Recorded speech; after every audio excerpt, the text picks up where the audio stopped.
Good evening, everyone, and welcome to the November 15th combined meeting of the Pine-Richland School Board. Please join me in the Pledge of Allegiance. I pledge allegiance to the flag of the United States of America and to the republic for which it stands, one nation, under God, indivisible, with liberty and justice for all.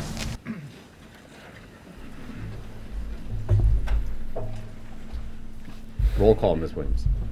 Mr. Lyons? Here. Mrs. Misbach? Here.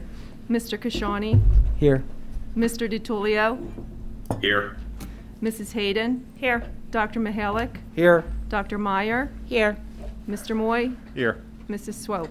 Here. Thank you. We'll move right to our first recognition of visitors. There will be a recognition at the conclusion of tonight's meeting as well. Visitors are requested to state their name and home address and limit their comments to 3 minutes. Ms. Williams, do we have online speakers? We do. We have 4 people who'd like to speak, 5 people who'd like to speak at the front end. Let's do the online first if we could. Okay. Our first one is Georgiana Kreitsigon. Mr. Stobener?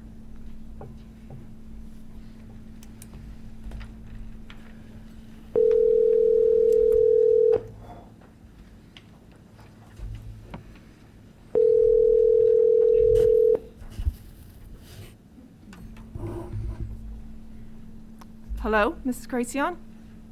Hello. Hi, you're on with the board. I speak through the phone or? That's correct. Okay. So I'm calling.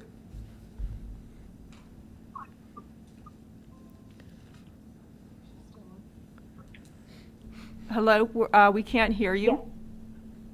If you don't mind starting I'm over. calling with respect to the mandate for face coverings in school.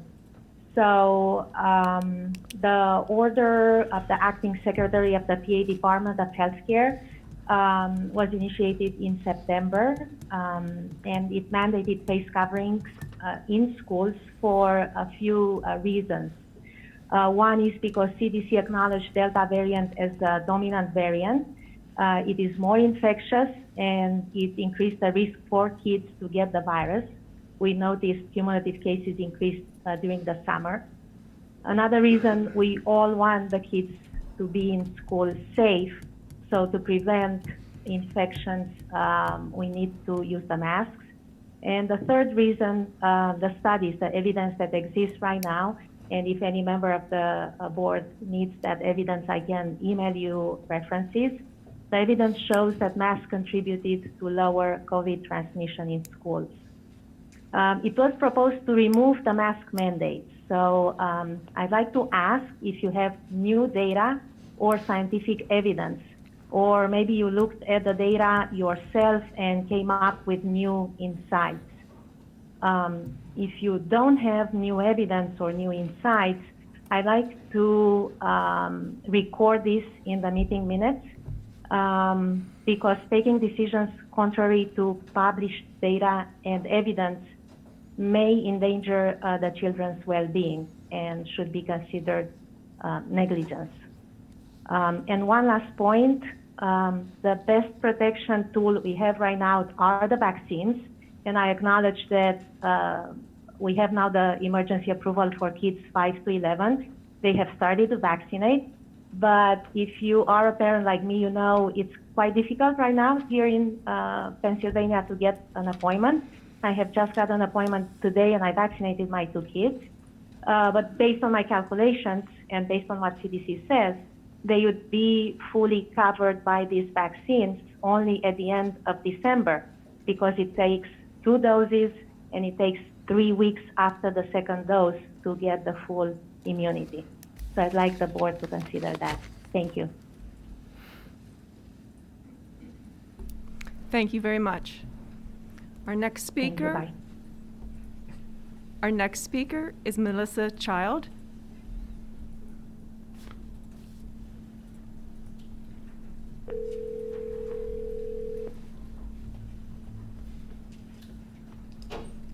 Hello, Mrs. Child? Hello? Hello, this is Melissa. Hi, you're on with the board. Go ahead. Thank you. My name is Melissa Schild, and I live in Wexford, and I'd like to express my extreme dismay over the proposed motion to remove the mask requirement in the Pine-Richland schools. Like all parents, I look forward to the day when our kids can return to a normal school environment and not have to wear masks, but I don't think we're there yet.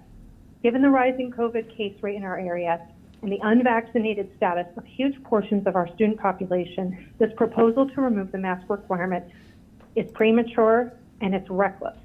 The CDC strongly recommends masking in schools. I work at the University of Pittsburgh, and even with more than 90% of our faculty, staff, and students fully vaccinated, we are still required to wear masks indoors when we're on campus because the prevalence of COVID in our area dictates continued caution and mitigation efforts. The rates of positive cases at Pitt have been steadily declining, even as the rates in the county are going up. Since Friday, our county has seen nearly 1,600 new COVID cases. More than 20% of those are children 12 and under.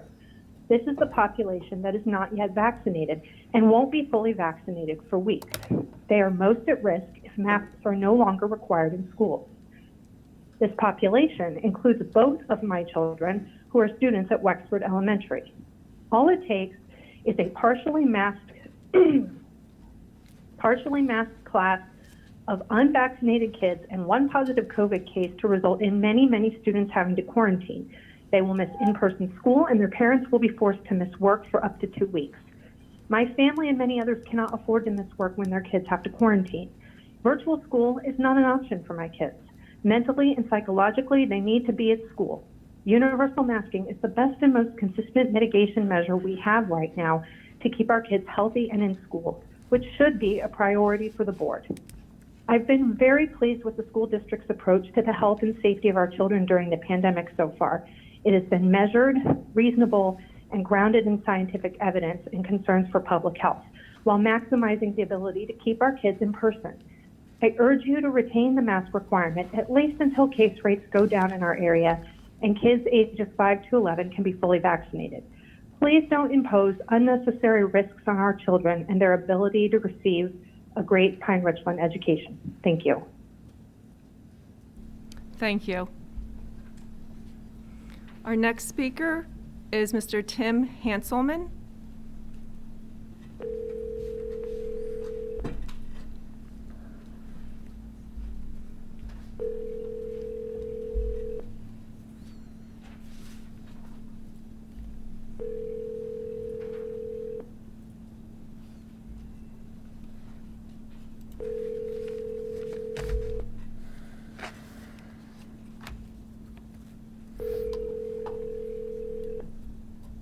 We can give him another call.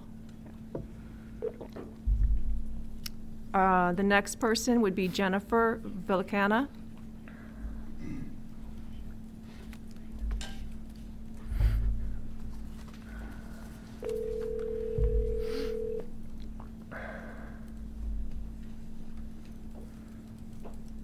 Hello.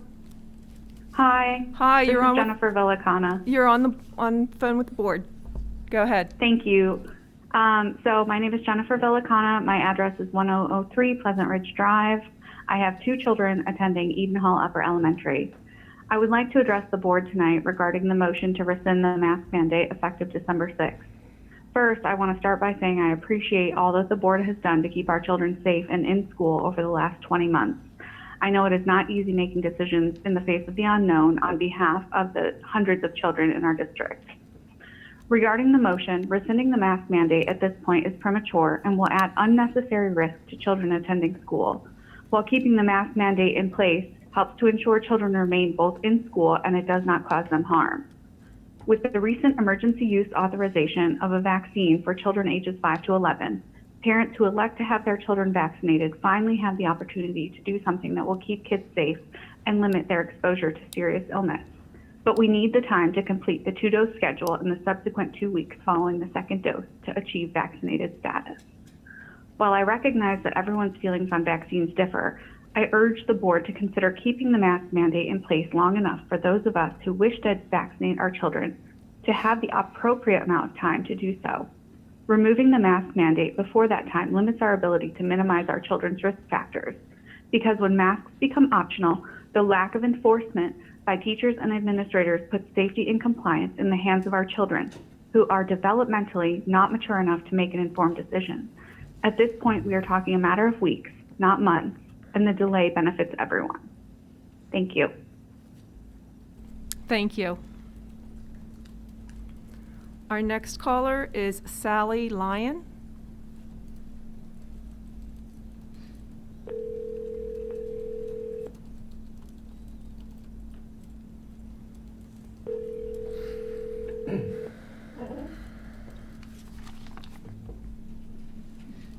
Hello? Ms. Lyon? Yes. Hi, you're on with the board. You can go ahead. Hi, my name is Sally Lyon. I have children at the high school, middle school, and Eden Hall. I do not agree with the motion to remove the mask mandate. The Pfizer vaccine was just approved for kids aged 5 to 11. These kids haven't even been given a chance to get fully vaccinated. My son was born with a congenital heart defect. He had open heart surgery at 10 days old. His heart issue puts him in the high-risk category with respect to COVID. And I'm certain that he is not the only child in this school district that is in the high-risk category, not to mention parents and grandparents that may also live with these children. Will there be modifications for kids that are high risk? If my son had a peanut allergy, his entire class would be nut-free, no questions asked. My kid is high risk for COVID. His classroom should then be a masked classroom. Are you going to be able to do that without the kids or their parents targeting my son? If you want to keep our kids safe and healthy and in school, then masks are key. I believe removing the mask mandate at this point is reckless and is not in the best interest in the health of our students or the community of Pine-Richland. Thank you. Thank you. Mr. Stopener, do you want to try Mr. Hanselman one more time?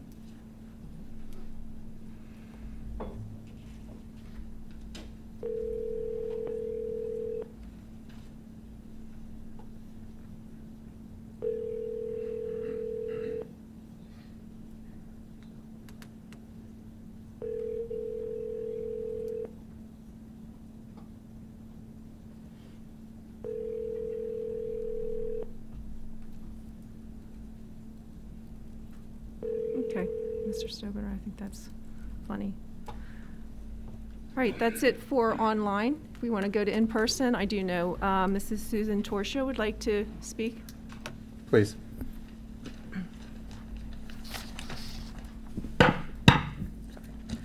Good evening. My name is Susan Torsha, and I'm the president of the PRESPA and a secretary at the high school. First, before I begin the reason I'm here, I would like to congratulate Dr. Miller, the senior leadership team, and all of those involved in Pine-Richland School District for earning the Mape Excellence Award. Congratulations. It's well-deserved and a job well done. But really, the reason I'm here is to continue to advocate for the wearing of masks at indoor school gatherings, including during the regular school hours. The medical professionals from our community are in 100% agreement that this mitigation protocol is one of the most effective ways to combat the spread of the coronavirus.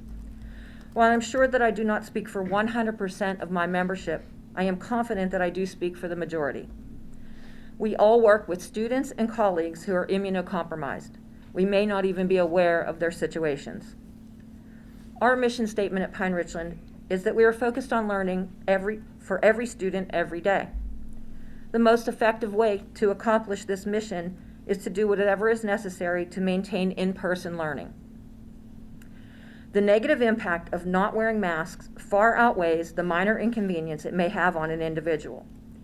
It saddens me to think that this health and safety protocol is too much for us to bear.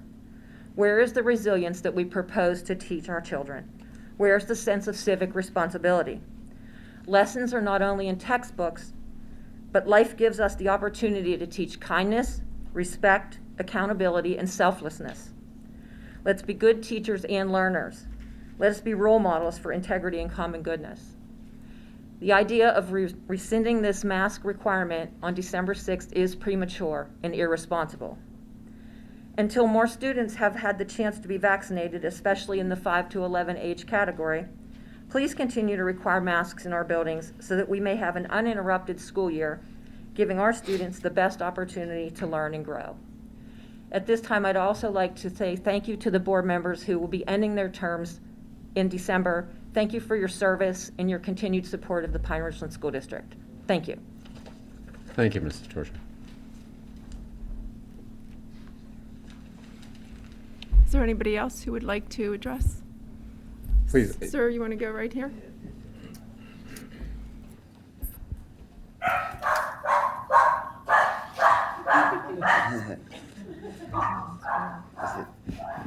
I'm Mike Barber. I live at 5473 Richland Road. I'm new, relatively new to the area, so I just wanted to speak on two topics. The mask issue. I just want to align with the first caller. Everything she said, that's what we align with, and then I want to speak in support of policy 832. Because since we are so new, like you can just look around here and see that we all kind of look the same. And so my children, their only exposure to DEI is going to be basically what I can provide. And then their primary source of knowing what non-white contributions to American history is going to be through their primary education. And so some of the topics that my education did not cover, I grew up not in this area, but that did not cover, and then through speaking through residents, I also question if these topics are present in this school district's education curriculum. So just a couple I want to read real quick. Hold on, let me get it right. What texts, authors will my kids be required to read to learn about non-white American perspectives? If we study the Declaration of Independence and Emancipation Proclamation, then why don't we learn about Articles of Secession? Anything to represent the Reconstruction era at all, because I know some non-white Americans contributed to public education during that time that I wasn't really aware of. And so another topic is, why do we focus on Booker T. Washington and not W.E.B. Du Bois? Why do we study I Have a Dream and not Letter from Birmingham Jail? Like, why is Martin Luther King Jr. reduced to a single speech after he'd been neck deep in the fight for civil rights for over a decade? Why is Rosa Parks only remembered for not standing up when she stood up for sexual assault victims like Reese Taylor 10 years before she refused her rightful seat on the bus? And then just some general topics that I would like my children to receive in their primary education. The effects of slavery, family separation. There's a reason that some slave masters sold their kin that we don't necessarily talk about. So family separation that has effects today, and then I'll leave it at that, and I appreciate your time. Thank you, Mr. Barber. And we can work back. We don't have a list, but if we could work from front to back, that might be helpful. Sorry, Chris, let's do that. We had a couple of people in rows in front of you. You could approach the podium and speak. Yes, you, sir, yeah.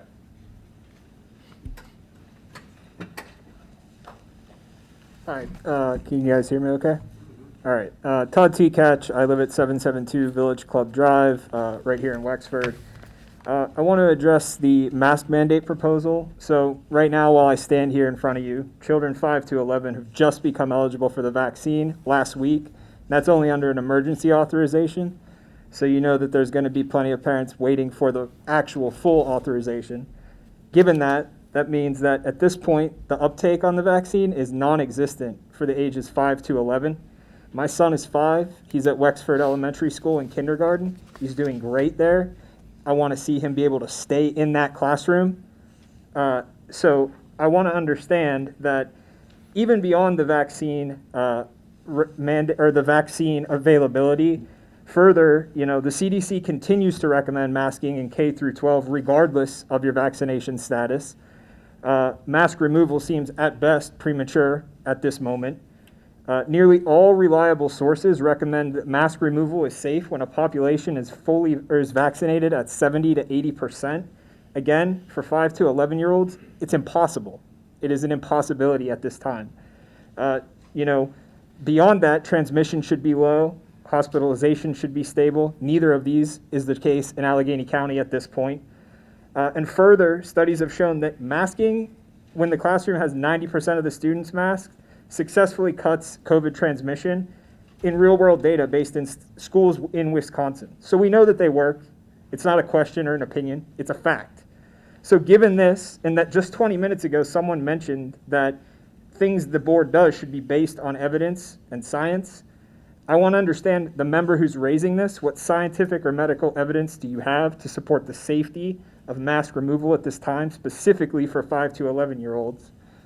How does your opinion supersede current medical evidence, science-based data, the surveys conducted earlier this year? And summarily, how will this result in an improved ability for children to remain in school physically? Thank you. Thank you, Mr. Seacatch. I believe was there somebody else in your row? Please.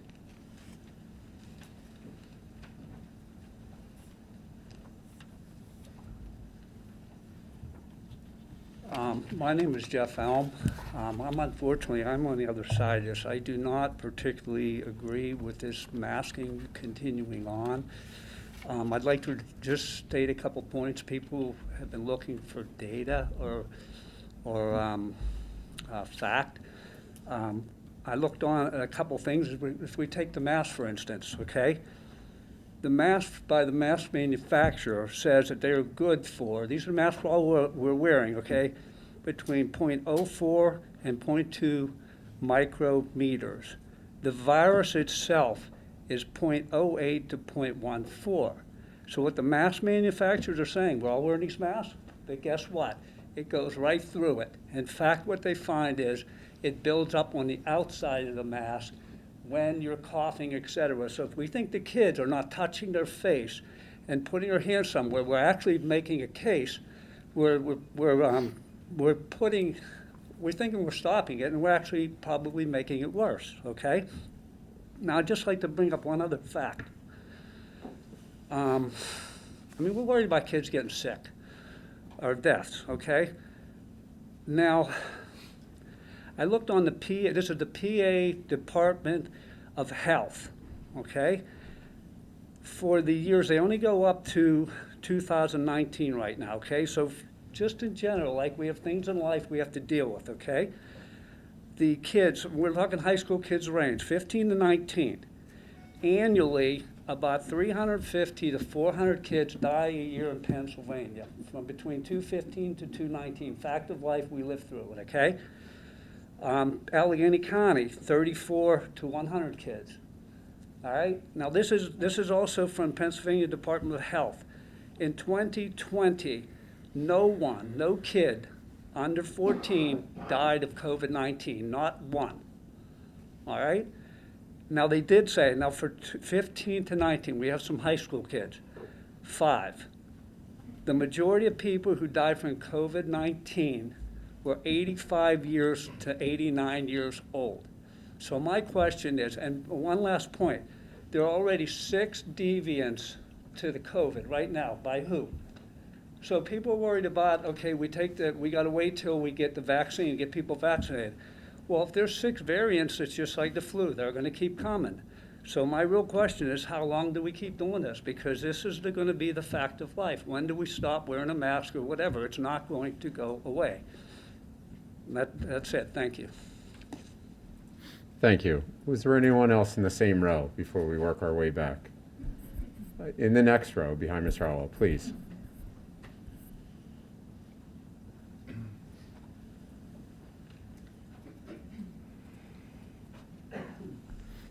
Hi, my name is Marcy Fisher. I live at 529 Madison Drive in Gibsonia. I just wanted to let everyone know that I'm a medical speech language pathologist. However, I'm also a merit badge counselor with BSA Scouts, Boy Scouts of America Scouts. Last Thursday, I was approved to be the merit badge counselor for the Citizenship and the Society merit badge, which focuses on diversity, equity, and inclusion, and ethical leadership. Starting in July 1st of 2022, any scout who wants to become an Eagle Scout will need to have that as a required badge. And I'm the first counselor in the North Hills and possibly in Laurel Highlands Council that has asked to be a counselor and has been approved. And the reason I say this is that in the BSA Scouts a year ago, they have elected to have leadership in DEI. They've been working on this for a year. And so I would just challenge the community to realize that being inclusive of people in our community is important. And we need to teach this to our children, and we need to consider this. And it seems that there are some organizations that are already aware of this and working toward it. But Pine-Richland has always been known for being leaders and being people that follow us. And I would just challenge all of us to consider that when we're thinking about these different issues, to make sure everyone feels welcome in our community. Thank you. Thank you.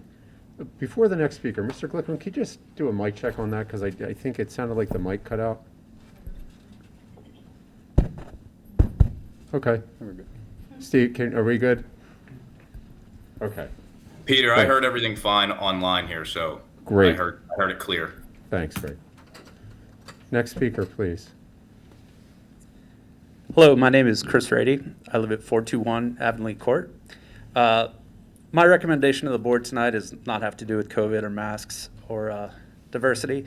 It is that of saving time of the residents of Pine-Richland. I believe between 50 to 100 hours per year collectively is wasted through our automated call program. So yesterday we all saw a lot of snow.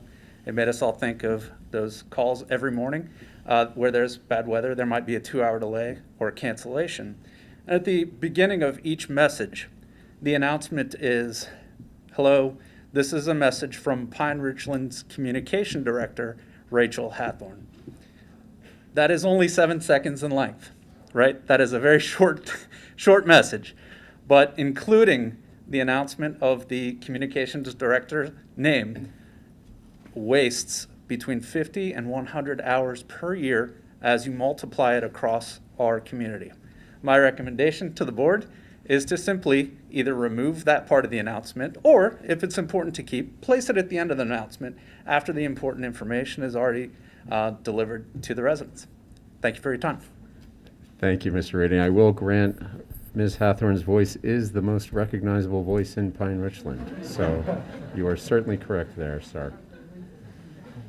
Is there anyone else from the same row who'd like to address the board? And if not, we can work one row back. Thank you. Hi, my name is Ashley Fortier, and I live at 123 Blue Heron Drive. Today I'm speaking in support of Policy 832. I feel this policy embodies the Pine-Richland principle of focusing on learning for every student every day. Learning has to be done in a safe and accepting space. This policy provides a lens to make sure that every child who enters our school has the support and understanding needed to thrive.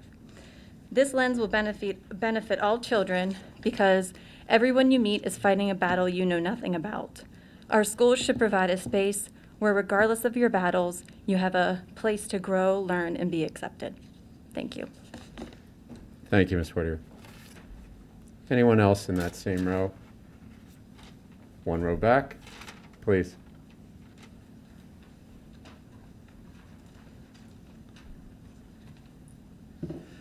Good evening. Chris Bono, live on West Grove Drive here in Gibsonia. Tonight I want to speak about data and the use of quality data to inform decision making. And there are two items on the agenda about this important issue. First, there is a motion from an as yet unnamed board member to modify the PR school safety plan to remove the indoor mask requirements, and we've heard quite a bit about that already. This is in contravention to recommendations from the Centers for Disease Control, the PA Department of Health, and our own Healthcare Advisory Task Force. These entities have based their current recommendations on the most comprehensive data available. No board members, current or incoming, are medical doctors or public health professionals. Yet at least one board member sees fit to substitute his own judgment for that of the experts. For those of us who have children in the 5 to 12 age range, it is simply not possible for our kids to be fully vaccinated before the end of the calendar year. In fact, when my son reported his vaccination to Richland Elementary on Monday, he was told he was the first one in Richland Elementary to report vaccination. This is not a matter of choice. It's a matter of the calendar. So to remove a mandate now is to unnecessarily jeopardize the health and safety of all of our kids under 12. No one is saying we should mask indefinitely, but we should be guided by public health professionals. Additionally, since the governor's order is still in place pending appeal, and this order is due to expire on January 17th anyway, adopting this motion won't change anything. So why make it? It's an attempt to reignite a settled matter in this community and school district, and is cynical political posturing. I guess maybe one upside is that all board members would then decide to return to meeting in person instead of refusing to face the community because masks are required. Second, tonight is the second reading of Policy 832. This policy also involves data and fact-based decision-making. Enacting Policy 832 will allow the district to collect data about how our schools are doing, creating a just, fair, and equitable environment for all students to learn. No programmatic or curricular changes are proposed in this policy. This policy simply allows for the collection of data to inform any potential changes moving forward. Why would we not collect this data? Why would we not conduct serious self-assessment to see where we can improve? Without reliable data, we have no way to assess how well the district is doing at fulfilling its core mission to focus on learning for every student. Moreover, it sends a signal that the district is concerned about doing better and ensuring that PR is a place for all. Thank you. Thank you, Mr. Bono. Is there anyone else who has not addressed the board who would like to do so at this time? Please.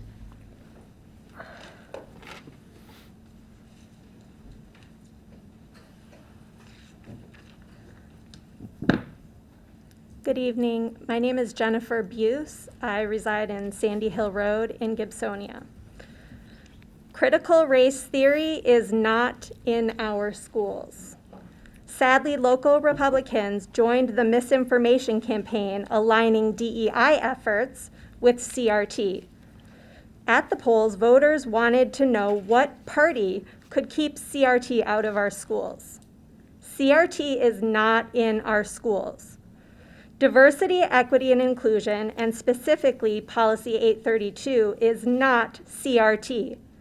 DEI is not for the purpose of taking anything away from your kids or focusing only on racism and dividing. When teachers provide a more complete history, they will be encouraged to add instances of white people who stood up for all humanity, for all people during chattel slavery and throughout the terrorizing of Black people after Reconstruction. They will share stories of the ones who realize the value for all citizens to have voting rights, equal education, and job opportunities, and highlight the helpers who use their privilege to amplify the voices who are not always heard.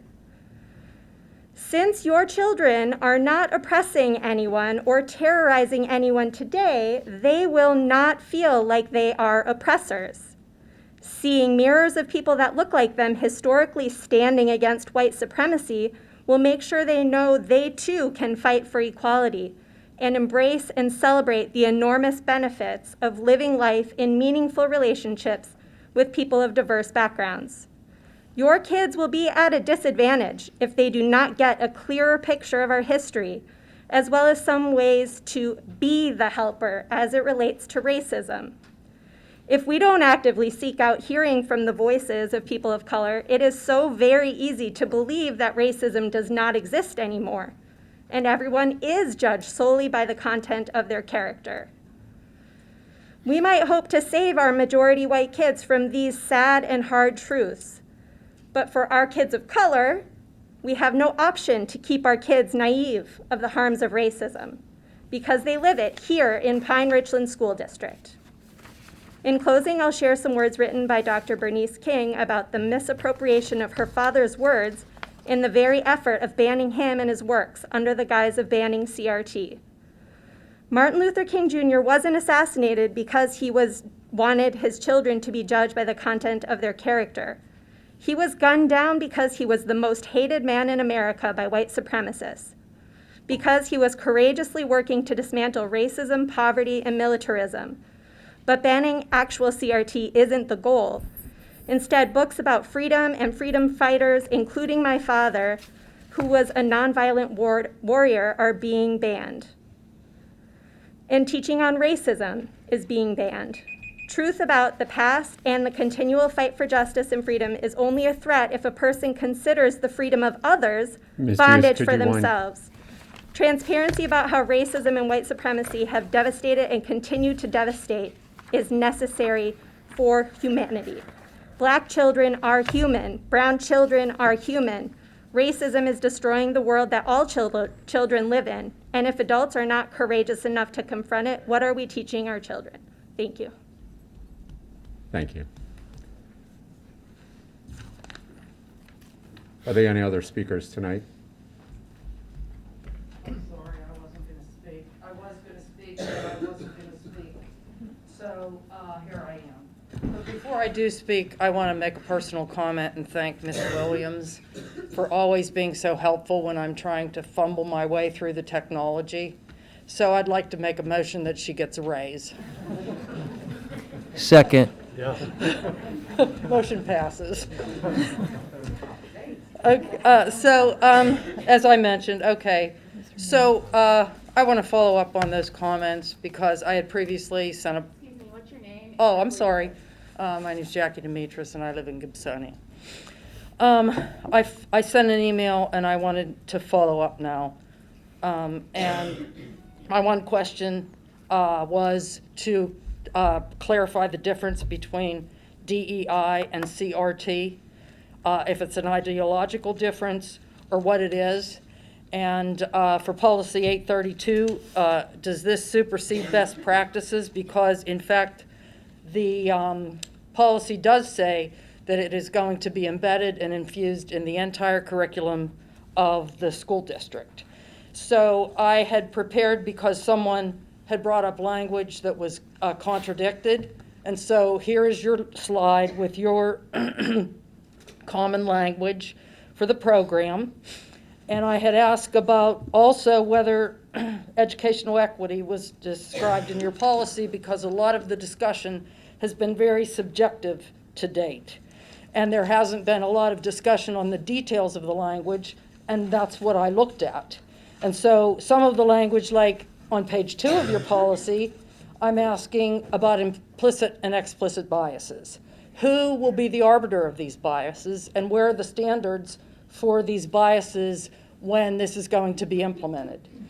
Who will be the thought police, and who will be the language police here? Will that violate the First Amendment rights? Will it lead to censorship? What are the repercussions? Is high achievement, a good work ethic, and merit now biased? Is a grading scale biased? Page 2, the definition of gender. Your definition of gender is quite broad. What are the implications for Title IX and competing in women's sports? Part of your definition says some combination of male or female. What is the impact on Title IX? Also, in your policy language, you have a social justice is defined. I don't know where that definition came from. I don't know why it's in educational policy. Whenever your mission, vision, and values is about learning is number 1. So policy page 3 talks about goals and metrics to address the inequities. Who determines what the inequities are? Page 5, multiple pathways to success and high expectations. The superintendent mentioned testing analysis by groups as a reason to substantiate the policy. I do not think that analysis is bad. Just where is the data to support this, and will this policy increase your math scores? It says DEI on page 6 of your curriculum will be promoted throughout the curriculum. how is that going to impact teaching biology? One other thing. The public school review said 10% of the community is Asian. 10% is minority, mostly Asian. 233 Asian students, 104 Hispanic, 52 Black, and 7 Native Americans. All in the audit or whatever was online, nobody talked about the Asian students. No mention of the Asian students. And they are probably the population that you talked about that had high achievement, but were not growing. You have that data. I mean, you could have that. It's probably the teachers know who they are. And so. Can you wind up? Ms. Is there going to Demetrius, be a please? Asian American student union, a Hispanic union, Girls in STEM union, I don't know, Bible union? It was all not addressed. Thank you. Thank you. Do we have any other speakers at this point? In the back on the right, please.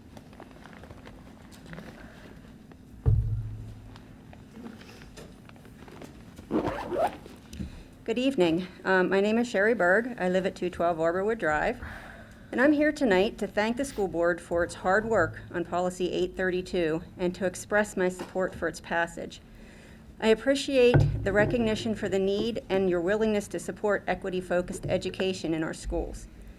Equity-focused education is essential for growing knowledge and skills. It provides the necessary resources, including diverse voices, that our children need to become more inclusive members of society. Policy 832 allows our school district to promote accountability of policies already in place, to implement effective practices, to produce beneficial partnerships, and to address barriers to learning and participation. I and many other residents of the Pine-Richland community recognize this policy for its true intent, to develop an inclusive and welcoming experience for all Pine-Richland students. Of importance are traditionally marginalized members of our school community who have fought to have their voices heard. I am here tonight to support them and to support this board as it thoughtfully considers Policy 832. Thank you for your time. Thank you. I believe there was one additional hand up. Let me go in the back first, and we'll come back up front. Thank you.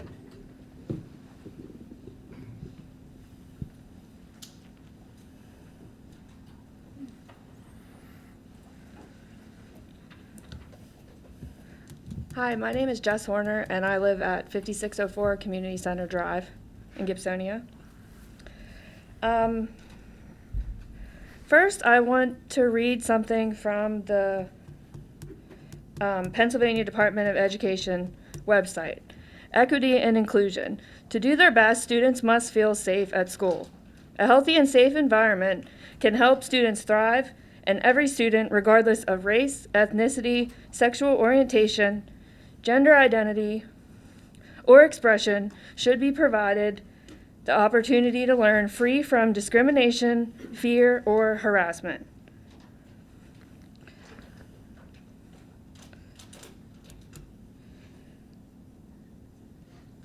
I am the parent of a current freshman who is a biracial student at the high school. We have been in the Pine-Richland School District since kindergarten. At a very young age, my daughter came home and asked why she was the only brown kid in class. I was asked this question very often. Unfortunately, the first time my daughter was called the N-word, she was only in 3rd grade, and it was by a 2nd grader. Over the years, sadly, she has been called this horrible name many times. Numerous times a year, she would and still continues to come home and tell me about names other students call her and issues that we continue to deal with. She hates history class because every time they talk about slavery, she says almost all the kids look at her, and she feels extremely uncomfortable. I'm not telling you some of what we have to deal with to make you feel sorry for us.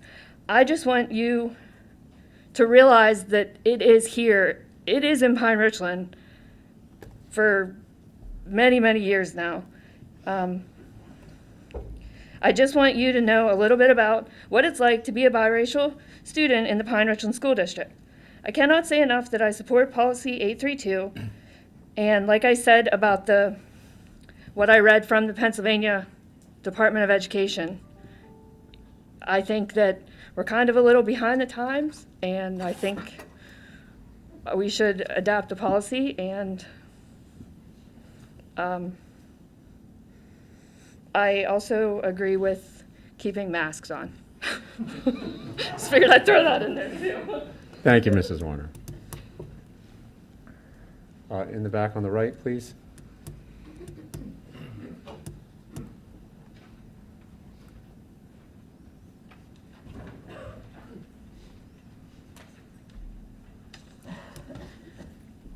Hi, my name is Alison Duncan. I live at 134 Tanglewood Drive, and I have a senior still in the high school. I apologize. Go ahead. So we just had an election in which every single candidate ran on stopping bullying. What you just heard, those are examples of bullying. It's fantastic news that everyone ran saying this. It's perfect timing. In fact, let's see a show of hands. Raise your hand if you do not want to stop bullying.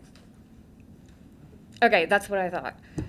Okay, it's pretty clear that there's a shared interest here. And this is really exciting because 832 would help prevent bullying behavior and would encourage acceptance of all students in PR. Let's ensure a welcoming environment for all of our students. Pass Policy 832. That's it. And keep Thank you, Ms. Duncan. I believe now we'll come up to the front on the left. Hi everyone, my name's Tyler Quinn. I live on 606 Shelley Lane in Wexford. I'm here to speak towards about the motion to remove masks among our children. I am a research physiologist for the Centers for Disease Control for National Personal Protective Technology Laboratory, and our job is to research and make recommendations around personal protective equipment and face masks for our nation. And I just want to, I'm not going to reiterate what everyone else said about the effectiveness of masks. We know they're unequivocally effective. The only thing I'd like to add is that over the past 10 years in our research lab, myself and my colleagues have researched the safety of wearing masks. And I just want to add to the comments from before in saying that masks are unequivocally safe for our children and for us to wear for extended periods of time without any clinically meaningful physiological burden that many are concerned about. So that's all I'd like to add, and thank you for your time. Thank you, Mr. Quinn.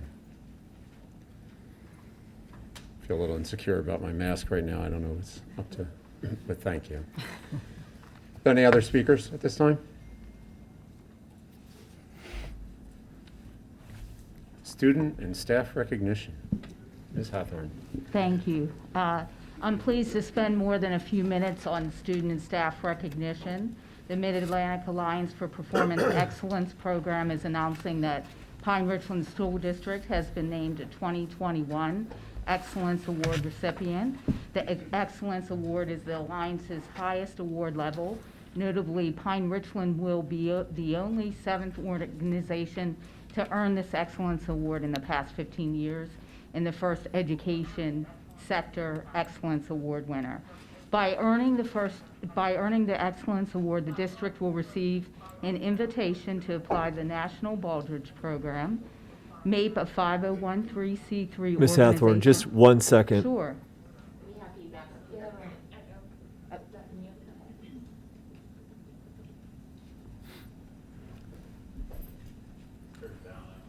Check. Perfect, thank you.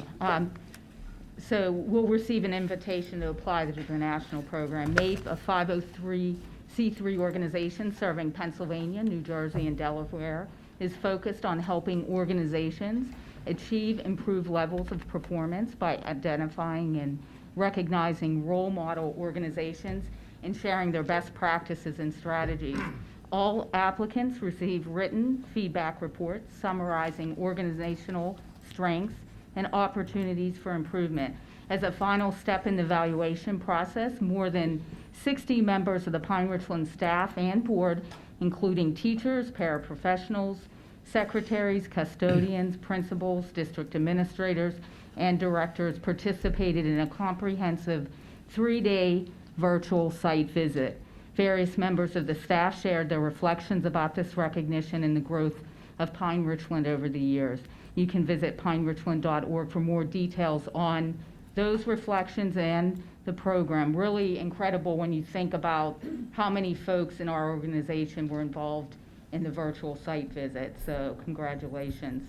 Ms. Hawthorne, I actually just want to pause there, and you have Sure. a lot more to cover, but this just really merits highlighting a bit further, and it's a bit obscure, all right? So what is Baldridge, what is Mape?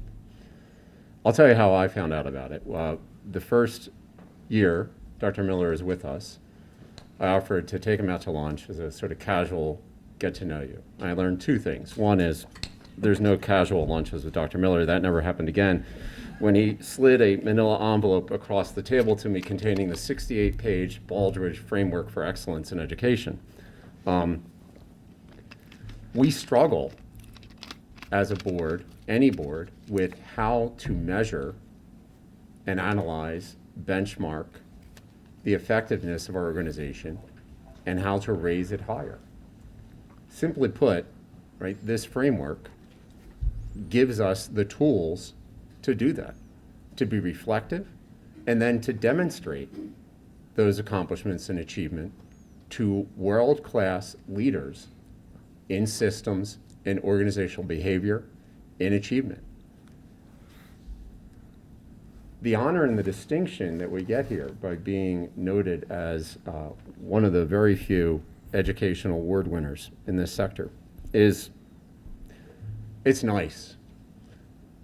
I think I can speak for everyone who was involved, so many of the administrators and certainly those in this room, that we would do it with none of that recognition because of the valuable information gleaned in that process of analyzing ourselves, of comparing ourselves to world-class organizations in the same industry and beyond, and to getting detailed feedback about how what we do looks in comparison.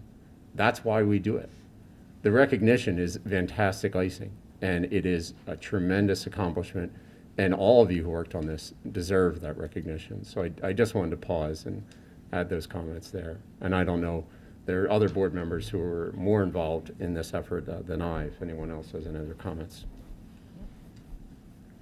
So Peter points to me. So I actually did a Baldridge experience as a trainer or as an examiner to go through the process and learn it. So I could help the board to understand more. Had actually put together, and this was several years ago. It was a week-long process. It was really very interesting to go through, and the information that I shared with the board, and then from there, I think that the board has really embraced and understood more about the value of Baldridge, the systems that are put into place that are evaluated, the process itself. So. It was a great learning experience, but it was really for the district, for the board to understand, and for us to be able to move forward and with continuous improvement. So. Did you want to say something, Matt? No, you give me. I mean, I can. So, Please. as someone who's involved with systems, this framework is extremely rigorous. And it's a national standard. So this is not something that's obscure. This is something that is the product of the best minds who look at how organizations operate and assess them and provide clear feedback. And so this is not just a small achievement in any way, shape, or form. And it takes years' worth of effort to muster the resources, time, and people in order to make the achievement. And so I just want to say, as a newer board member, I want to thank those of you who've been here from the beginning and have built this in from the beginning. because I benefit from that every time I sit in this chair. Thank you, Matt. Thank you. I'll go on with some student recognition as well. I appreciate all the input on that as well. The Brewer Foundation, New York University announced Pine-Richland High School is one of the top 64 teams for the annual International Public Policy Forum, the first and only contest that gives high school students around the world the opportunity to engage in written and oral debates on issues of public policy. Seniors Miles Brown, Matthew Farmer, Todd Manna, Andrew Nee, Amish Sethi, and Callie Stoltz make up the Pine-Richland High School team under the direction of teacher Jeff Byko. The competition begins October as teams qualify with submitting essays, engaging in a single elimination written debate tournament, following essays back and forth via email. The top 8 teams earn all expense-paid trips to the finals in New York City. So good luck to that team. A.W. Beatty Career Center announced the Students of the Month for September through October. Honorees include juniors Grace Newhart and Robert Aguglia for advertising design. Senior Max Alexander was named Student of the Month for automotive collision technology. And sophomore Nathan Bateman earned the honors for automotive technology. Senior Samantha Snyder earned recognition for early childhood education. Junior Kiraki Zavanis for health science technology. And several Pine-Richland teams are competing in WIPIALs and PIAs. Pine-Richland High School cross-country runners competed at PIAs on November 7th in Hershey. Senior Nicholas Labuda and the Pine-Richland High School girls team competed. The girls team placed 7th. The team is made up of seniors Audrey DeCunder, Elizabeth Hunkley, Meredith Price, juniors Brianna Franchak and Natalie McLean, sophomores Annalie Hunkley, and 9th grader Mary Claire Daniello, and alternate Catherine London, who's a senior. Meredith placed 17th. The girls' team was the WIPIAL runner-up, and the boys' team competed in WIPIALs. Meredith placed 8th and Natalie 9th at WIPIALs. The field hockey team earned the WIPIAL championship title and competed in the PIAs. The football team also participated in WIPIALs last Friday and will continue on to play Penn Trafford this Friday at 7 p.m. at Gateway. Girls soccer made it to the first round of WIPIALs and girls volleyball to the second round. The district would like to congratulate all the athletes and coaches. Also, senior Riley Wolachin was named the National Field Hockey Coaches Association Scholastic Player of the Month for October. Riley received this honor in September of 2020 as well. Senior Sophie Catalano, junior Kaylee Doctor were named the Big 56 girls volleyball all-section first team. Sophomore Michaela Roy and junior Katie Yanni earned honorable mention status. Senior Zachary Palco was named the Big 56 boys soccer all-section first team. Senior Evan Dougal and juniors Cal Claff, Benjamin Rischel, Colleen Zavinix were named to the second team. Senior Justin Bang earned honorable mention status. Senior Jacqueline Murray and juniors Kate Lindrith and Callie Halsinger were named the Big 5-6 girls soccer second team. Senior Rachel Beisch and Manon Perkesh earned honorable mention status. Also, just found out today, the competitive cheer squad qualified for the National High School Cheerleading Championships to be held in Florida in February. They will compete in WIPIALs in January. So for more information, visit pinerichland.org/athletics. Now for some staff recognition, I'd like to recognize high school custodian Frank Undercuffler, who served the district for 17 years. Many know him because his children also work at the district. The Undercuffler name is a little bit famous, and Mr. Undercuffler says he's going to miss the people he has worked through the years, and in retirement, he plans to throw away his alarm clock and just relax and rest. So congratulations, and I really appreciate the extra time on that student recognition. Yeah, and our next recognition, Rachel doesn't get to share, and we're super excited for her. So she is our Director of Communications, as everyone knows, and appreciate how she identifies herself. She was named the President-elect of the Pennsylvania School Public Relations Association. So PenSPRA is the acronym. She's been on the executive board. Rachel is viewed as a subject matter expert, not just in Western Pennsylvania, but in the Commonwealth of Pennsylvania. Highly respected by her peers.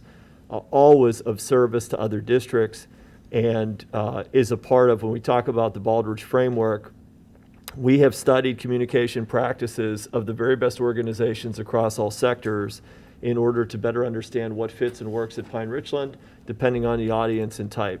Rachel not only helps formulate a communication strategy for the district, but also measures open rates and effectiveness of communication on a weekly basis, shares that information, and refines her approach to, again, meet the needs of our families and our staff and students. So the fact that she is president-elect of Penspra is an incredible honor, and we appreciate your service, not just to our district, but to all of the school districts in Pennsylvania. Thank you.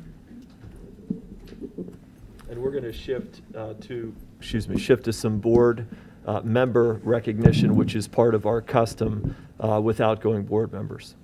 Mr. Lyons. We have 4 board members for whom this will be their last full voting meeting. Mrs. Amy Hayden, Mrs. Kasha Swope, Mr. Matthew Moy, and Mrs. Christine Misbach. I've actually asked a board member to speak briefly on each one. So Mark, if you could. Sure. So Amy, if I remember correctly, the evening that we had the special meeting to fill the vacated seat, you almost didn't make that meeting. In fact, if I remember, you were a scratch by email, but then all of a sudden you show up. And boy, am I glad you did. You know, you joined at a time, it's fair to say, we were in the middle of a storm, and it was actually quite nice to see how many members of our community were there that night to interview for the seat. But I am very glad that you were one of them. You have been a genuine professional in your duties here. You set clear expectations that evening about your motivation and about your timeline, and that was much appreciated. We needed someone with your experience. You had experience serving on the board, with your maturity and with your level-headedness about you. We needed a professional with a servant's heart. And on behalf of the entire board, thank you for serving with us. It's been a real pleasure. Thank you, Mark. Dr. Meyer. I'd like to take this time to recognize Ms. Swope. Ms. Swope also answered the call. It's hard coming to serve your community when English is your first language. But this woman came, learned, and contributed so much to our school. She came so prepared that somebody actually left the interview and said, I can't do this. I don't got this. She has this. I mean, I'm not fibbing. Somebody actually left. True story. That because she was so prepared and she had taken her time and she did her homework. And that's what I can say about Kasia. I'm a big picture person. Kasia is such a detailed-oriented person, and she comes in here with amazing, thoughtful questions. And I'm always going, why didn't I think of that? But Kasia does. She sees the details. She wants to understand, and she asks questions to help us all understand. And I appreciate that as a big picture person. It really helped me be a better board member. And one of the things I'm going to remember most is her kindness and her commitment to making sure that kids in Pine-Richland School District are cared for and they know they're appreciated and are happy to be here. So thank you for your time, and you're definitely going to be missed. It's been an honor to serve with you. Thank you so much, Carla and Kasha. Mr. DiTullio. Matt Moy, for the past 4 years, I've looked to my left and Matt's been sitting there. Every school board member has a different personality. Some you hear from a lot during meetings, some not as much. Much like myself, Matt's in the latter group. Okay, that's a lie. Matt's in the latter group. Stoic is how I would put it. He's always taking everything in, and he never misses anything. When Matt would talk in a meeting, it was always well thought out, detailed, and you had to listen to it. I'd like to thank Matt for his 4 years. I will miss the quiet calm to my left, and I appreciate the service. Thank you. Thanks, Greg, and thank you, Matt. Christine Misbeck. I don't know when I first met you. I first saw you probably walking on the opposite side of a street, knocking on doors, asking for write-in votes in a campaign in 2011, and I was knocking on doors on the other side of the street asking for the same. Forgive me if I stood outside Trinity Church for 8 hours without talking much to you at that time. And forgive me for getting on the board after that.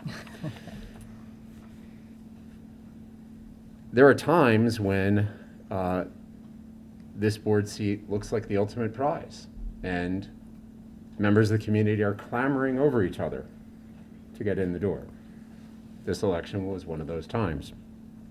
There are other times when it's hard to get engaged people in the community to step forward, be thoughtful, and devote their time to this institution. 4 years ago, 4.5, 5 years ago, we knew we had a number of vacancies coming up in this district. And I reached out to Ms. Misbeck. I knew she had been on the board before. She was my neighbor, and I knew she was qualified and passionate about education, had continued to serve as a volunteer in the district long after her children had graduated. I don't think it was easy for her to say yes at that time. We'll talk a little bit later about the evolution of the board, but we've evolved as a body, and I had to persuade her of that, that it would be a rewarding experience, and I hope it has been. Oh, by far, yes. I hope it has been. Sometimes I tell people about how much time I couldn't do this without you is an understatement.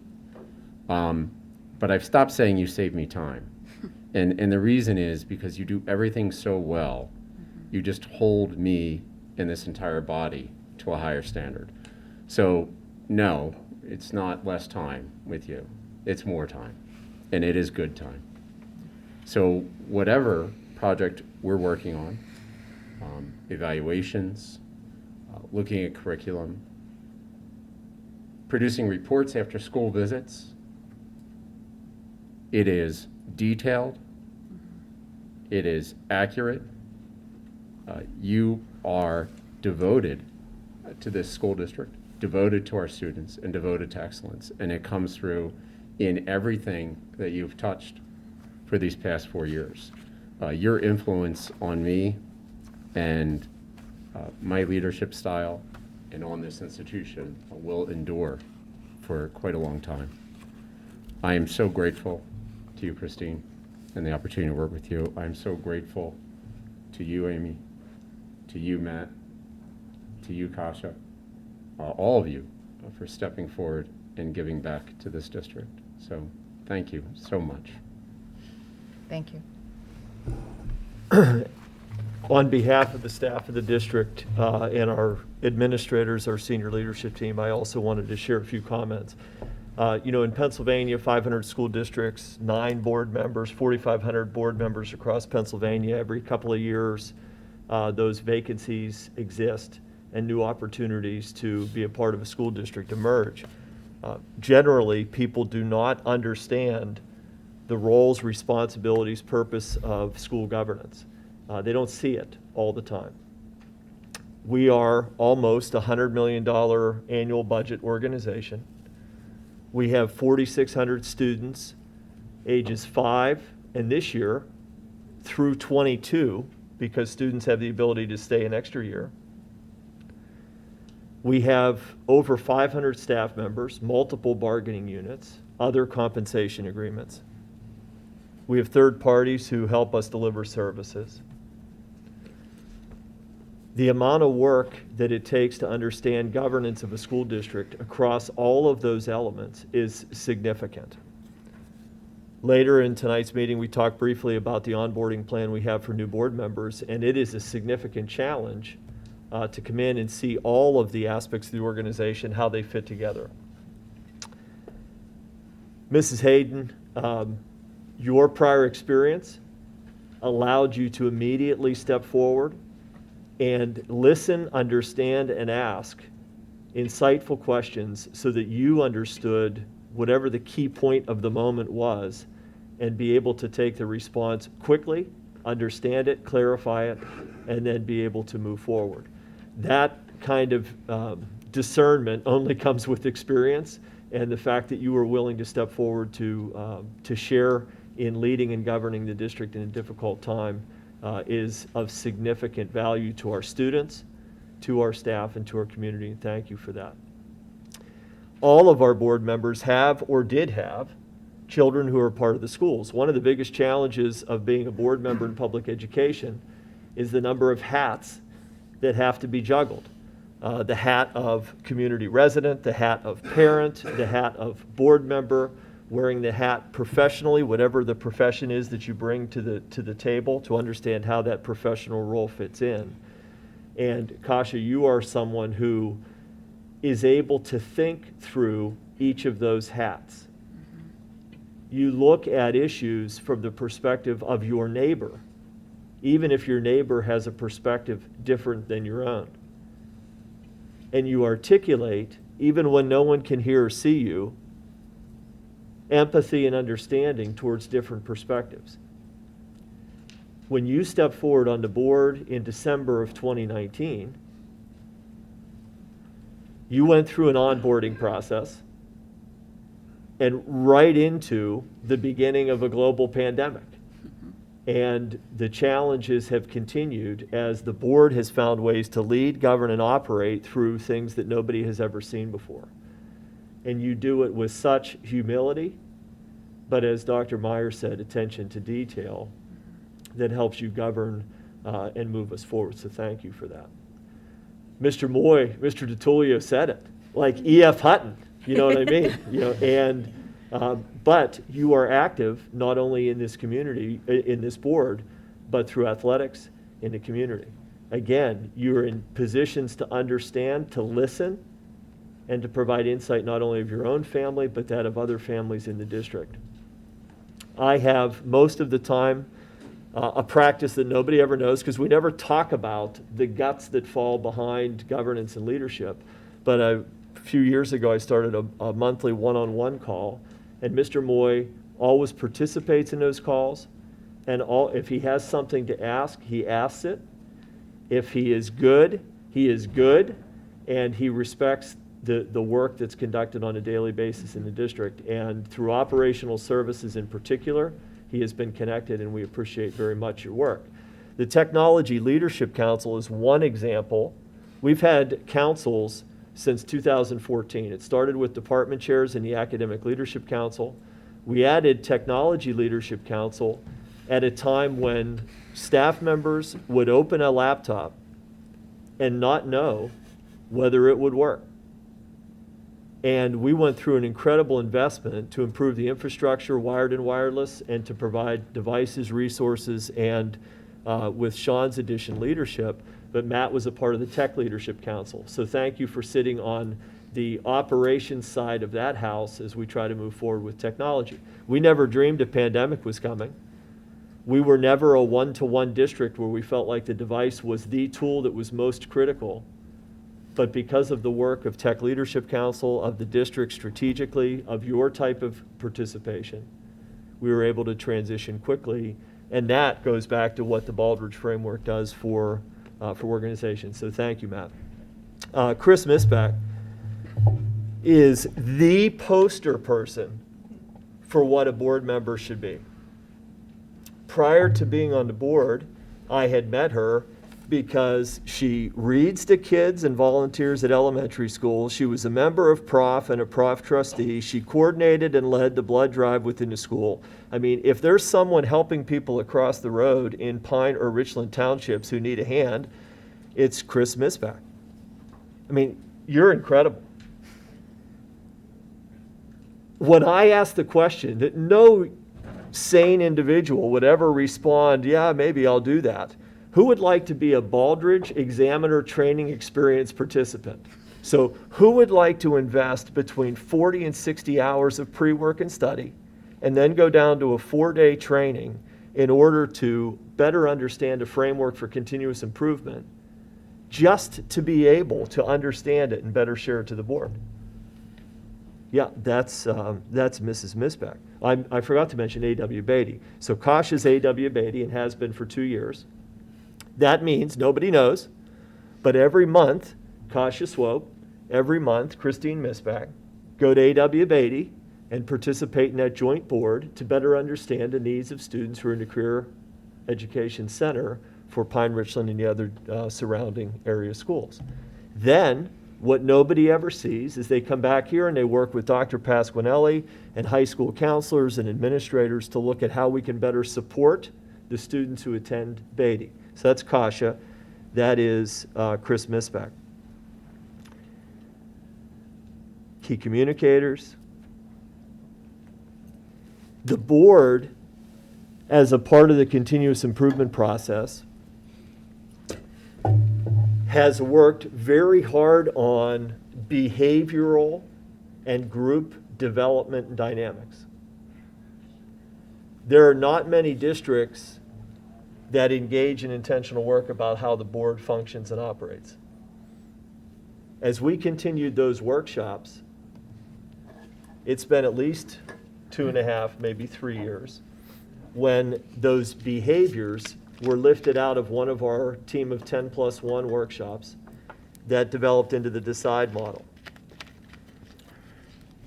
The acronym stands for Debate the Issue, Engage with the Team of 10+1, Mrs. Williams is the +1, Collaborate with administration and stakeholders, Innovate to find solutions that move us forward, Decide the issue and move on, Elevate the people and occasions that demonstrate these ideals. So that's Chris making a contribution to help put into a framework, a model, a way of interacting that's true in good times and in tough times. And in 9 years, we've had good times and we have had tough times. Those happen in different ways. How do we engage in the discourse necessary to be effective? Chris had a significant hand over the last 4 years in being able to support that. So again, on behalf of the staff, the senior leadership team, our building administrators, for the hundreds of hours of reading that you've done to prepare and understand and ask questions and engage and participate where no one ever sees it, no one ever understands what you're doing. I shared before when our 4 new board members come onto board and begin that, we've started that onboarding process. In my time here, that will be 23 board members that I've had the opportunity to work with. And thus far, new board members and existing board members, even in agreement and disagreement, have come forward and worked hard to engage in the kind of discussion that allows us to focus on the mission. We heard a number of speakers tonight, staff members and community members, talk about that. And to the 4 of you who are outgoing, thank you. Much appreciated. Enjoy your Monday nights. You are always welcome, and your Friday afternoons, and whenever you found time to read and do what you needed to do. But thank you for your service and commitment. It is not something that's understood, but it is something that is valued and appreciated by us. Thank you, guys.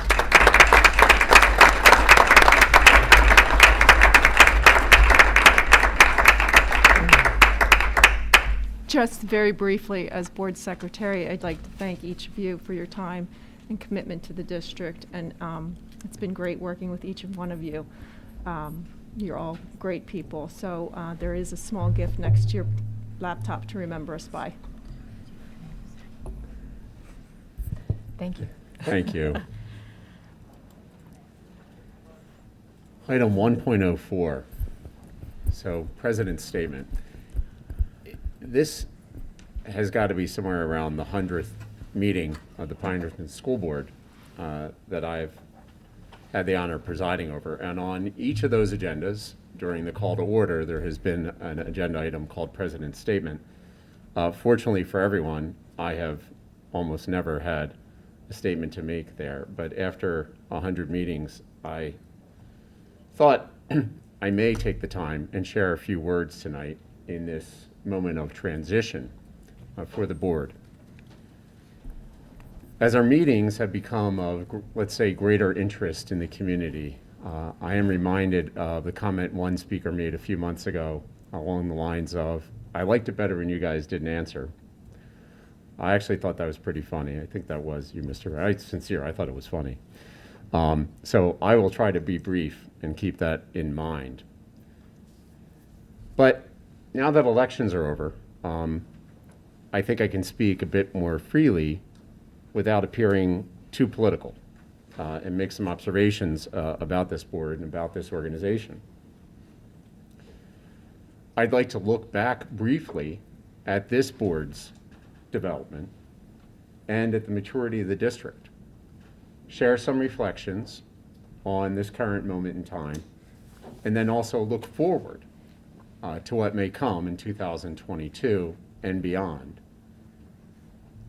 So I share with Mark Kashani the distinction of having been a member of this board for a tenure that exceeds even Dr. Miller's. Mark and I are the only two members of the sitting board who voted in that original appointment of Dr. Miller on April 8th, 2013. And looking back on the organization then and now, I think Mark, you'd agree, is simply stunning. And while there were many, let's say, dubious things that were said during the recent school board election campaigns, the one statement with the most truth was probably, we weren't paying attention. We weren't watching. True. And that's okay. We understand. There's nothing sexy or, for most people, even very interesting about the work of the school board. Doesn't mean it's unimportant, but it's not for everyone. We weren't watching. But while I guess nobody was looking, this district has moved light years ahead of where we were and where many districts remain. To pick one, let's talk about finance. And again, Mark, I'll nod to you. You've chaired probably a few dozen finance committee meetings over the past half decade, and you've helped guide many of the changes and reforms and improvements that we all take for granted now. The Pine-Richland budget development process is one of the most robust in public finance that you'll find.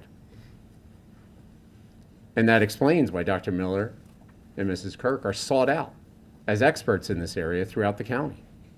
It's well known. What a difference.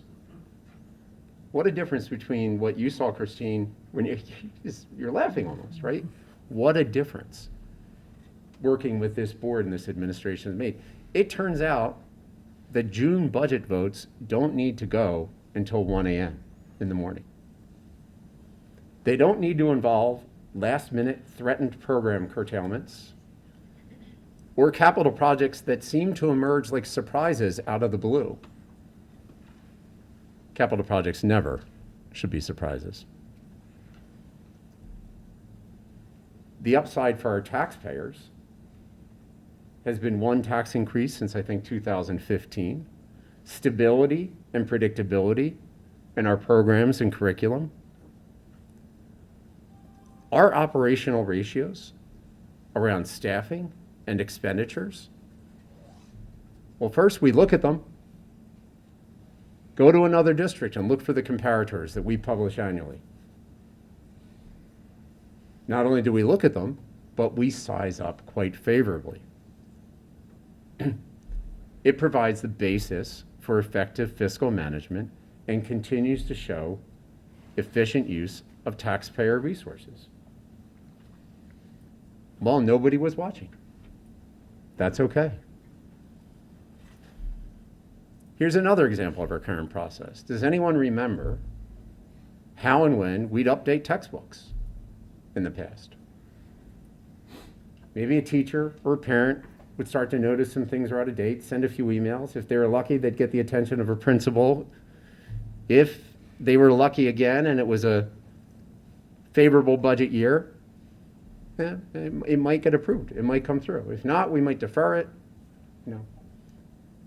Now look, curriculum revisions need to be a regular thing. We just spent an hour talking about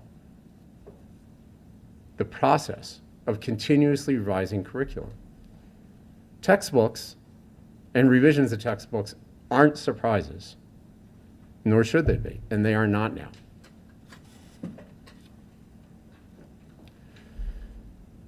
If anyone missed, by the way, that discussion, you can go back and watch it online, because the recording and archiving of those meetings is something that this board supports after they were discarded in one of those last minute, I don't know what we're going to cut, 1 a.m., let's get rid of taping the meetings. Great idea. I use these as examples of what happens when a board of governance is not aligned to the mission of the organization. These are risks. I'm trying to give very concrete examples, even if they seem like small details, because it is really hard to wrap your head around the size and complexity of an organization like this. This is not fun and games. As Dr. Miller said, it's nearly a $100 million budget, 4,500 students, 500 employees. This is not a place to casually lob hand grenades and gotchas. When we talk about the Mid-Atlantic Alliance for Performance Excellence Top Award and the Baldrige Framework for Excellence, what does that mean? I know it can't mean everything to everyone in this district. It's 53 single-spaced pages of text, charts, diagrams, survey results, test scores, process documents. It's not easy to plow through this stuff. So anyone can be forgiven for not watching. But when those who aren't watching imply that this organization is not effective, is not well led, it's not smugness that has that role off us. It's because there's just no objective basis whatsoever.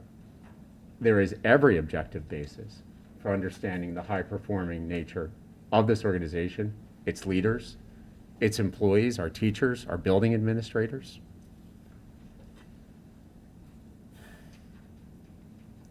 It's a constant struggle for a board, any board, to measure the organization, efficiency, determine appropriate benchmarks.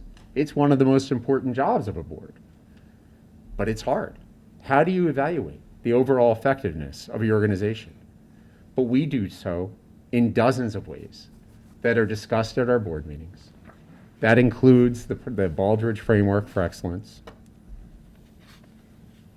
As a board, what was regular were out-of-date policies, haphazard reporting and analysis of academic achievement results. They might be touted out to justify a tax increase. This is 10 years ago. These are just a few of the things that have been vastly improved. To see those who online would talk about academic performance in this district, who have never set foot in the meeting to take place this Thursday, the Academic Achievement and Growth Report, I've never set foot in that meeting. Amazing. Watch, don't watch. But if you're not going to those meetings, boy.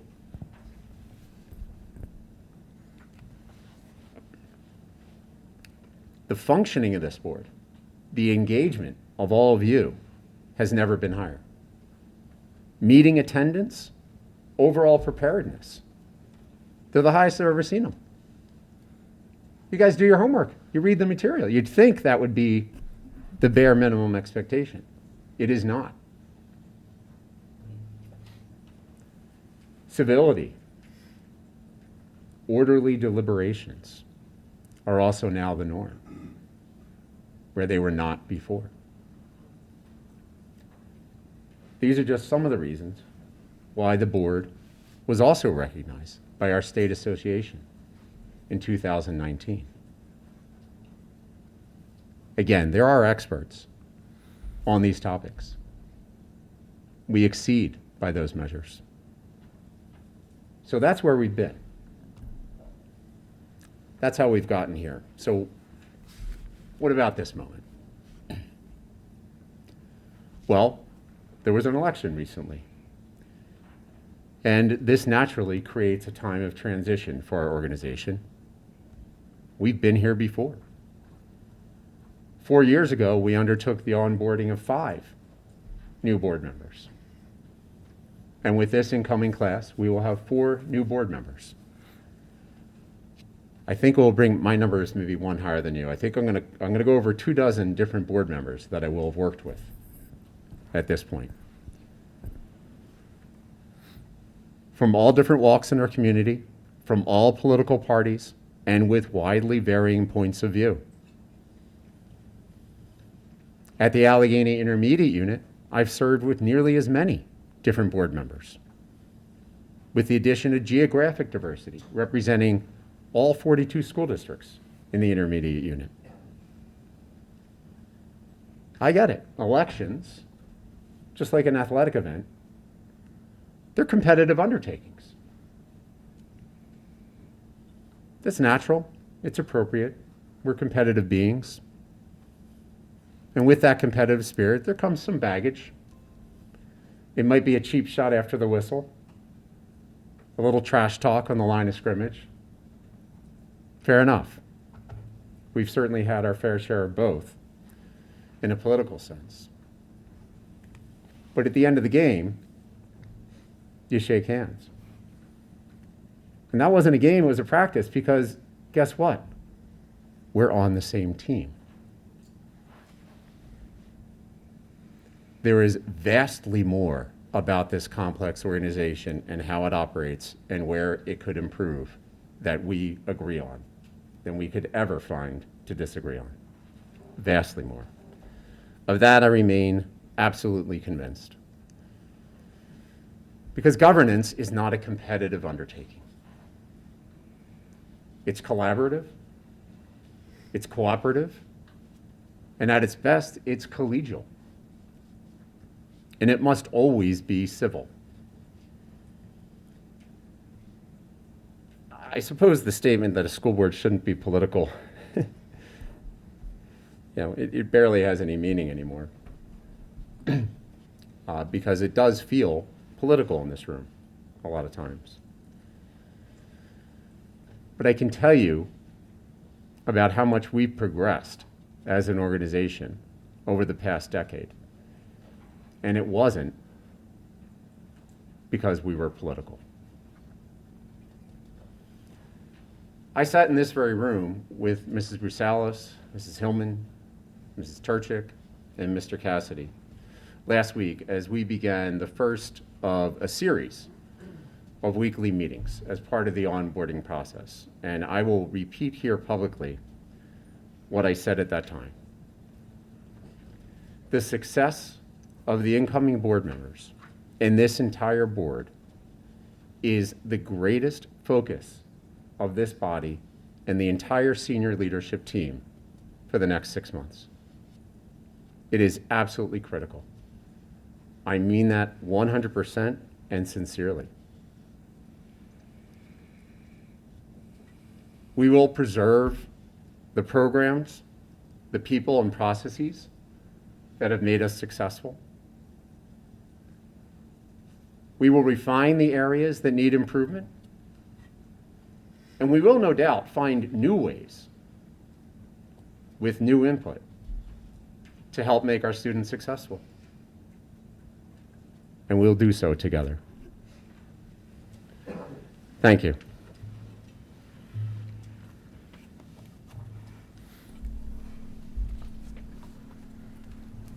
Correspondence, Ms. Williams?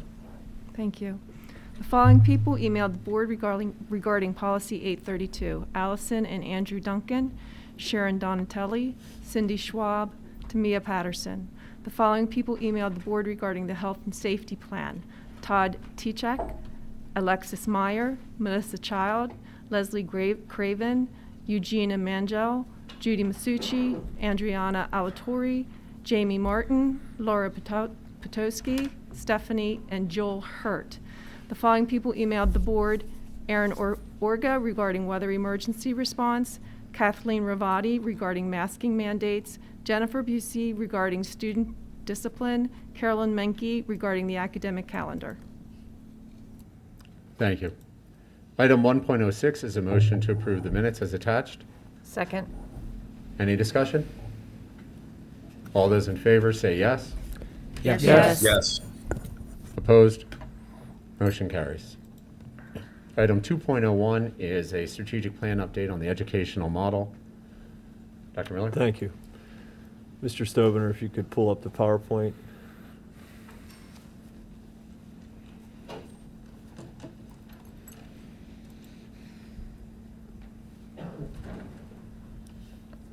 Will you advance for me? Okay, thank you. We will record this part of it, and then we'll stop the recording for any questions. We are not intending at this time to send this out, but we'll have it recorded. That way we can if we need to.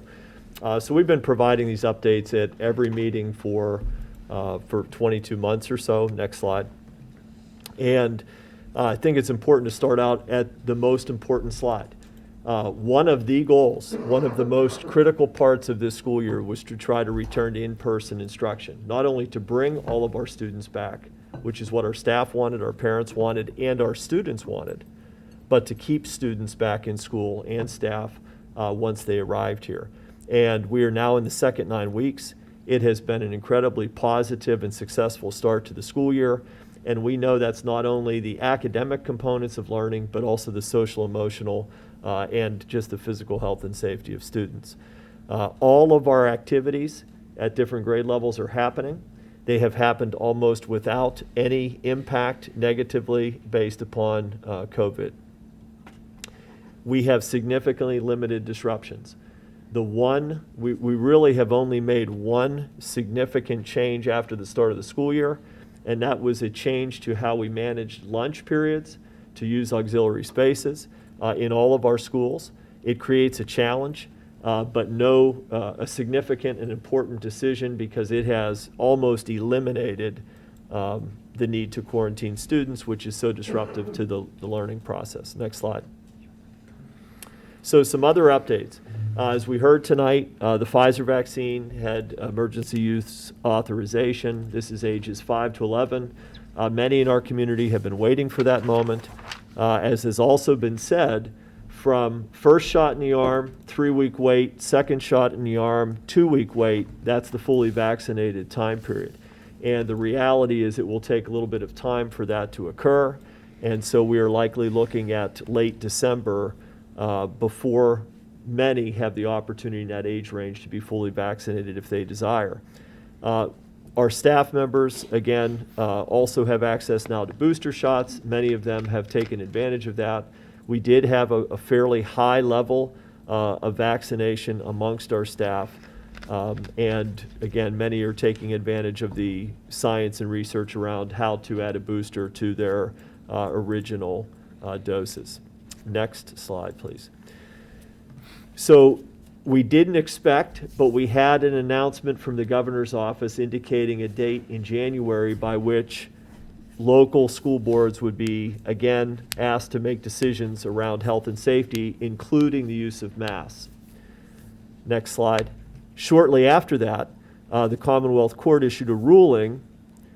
The state filed an appeal to that ruling, and so the Pennsylvania Department of Ed's direction to schools, as has also been cited tonight by some of the speakers, is that schools should continue to observe the school masking order throughout the duration of the court's proceedings. So that's the Pennsylvania Department of Education's perspective on masking.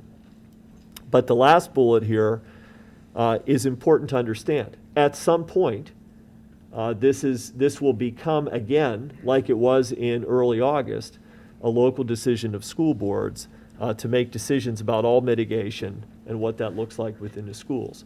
Right now, PDE remains clear, and again, in early August, PDE was clear that they were not going to weigh in on masking. We had, and every other school district in Pennsylvania had conversations about what is appropriate. Our board acted on the recommendation on, I think it was August 16th, to approve the health and safety plan, and our local health and safety plan also includes masking indoors for students, staff, and visitors. Next slide. So part of the question will always be when. When our Healthcare Leadership Council met in July, cases had been declining rapidly in the end of June and in early July.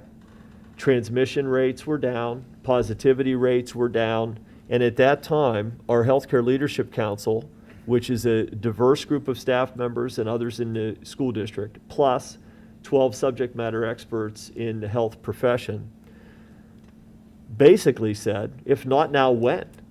Because as we were preparing a health and safety plan, the question of when do some things go away, like a mask or others, was happening.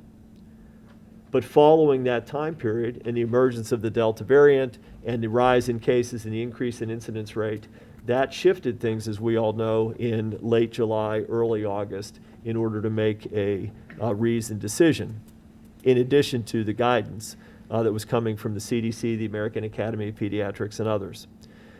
On the right, we see the CDC's threshold, the case rate, so we're in high transmission and have been. We're increasing based upon the most recent data in our county. We have clearly seen over the last 22 months that what happens in the county is happening in our schools. When you see it rising in the county, you see it rising in our schools. I mean, there is no question about the relationship between those two things. Next slide. So these are outdated. The hour they are completed. I updated this morning. Right now, I think we're at 37 or 38 cases in November. But for one thing I'll mention, from Monday of last week until Friday, we had 31 cases of students or staff members that are a part of our school. That was the most cases of students or staff members in our schools at any point during the pandemic. So to give an example of what the transmission level looks like and what that is in our schools, more cases last week in that week than in any other week for the duration of the 22 months of the pandemic. Next slide. The most powerful indicator we have is this slide. This slide at the bottom represents the number of students who are placed in quarantine because they are considered a school-based close contact. Early in the year, beginning of September when school started, for every case that happened in schools, we had a few students who might be placed in quarantine as close contacts. Some cases, 1, in other cases, 5 or 6, but the number in the bottom row was much larger than the number in the active case row. When the adjustment was made to lunches, and because of the universal masking and the quarantine requirements, we've seen that number at the bottom almost eliminated. And that's a huge positive. That's evidence that when our mitigation is in place, cases are going to happen, but it's not leading to quarantine of students. Quarantine of students or staff is disruptive to the learning process. It's contrary to our ultimate goal, which is to get kids in, keep them in, and maintain as much continuity in the learning process as possible. Next slide. This is a repeat. It's just a reminder of why universal masking is beneficial. This is by the CDC, but supported and promulgated by the Allegheny County Health Department as we go through our contact tracing process. Next slide. So we have a number of slides here that people can take a look at on their own, but it basically talks about the positive benefit of universal masking to reduce the risk of quarantine when there's a positive case. Next slide. Again, when there's masking, and even if you're 3 feet apart, there's no need to quarantine. That is what we have experienced almost all this year. So that's a huge positive when it comes to health and safety and continuity of learning. Next slide. If in this example, the person who's COVID positive in that red rectangle was unmasked, we lose the guidance that the CDC provided and Allegheny County Health Department enforces. And in this example, these are all unvaccinated here. Those 5 would be considered close contacts and need to quarantine. Next slide. As I said, at some point, it will be an appropriate question to say, when should some of the mitigation stop or be lessened in some way, shape, or form? We are going to have circumstances where we have this. So we see the desk in red, the COVID positive case unmasked. When universal masking is not in place, then we're going to have a couple of variables. One variable is masking. The other variable will be vaccination status.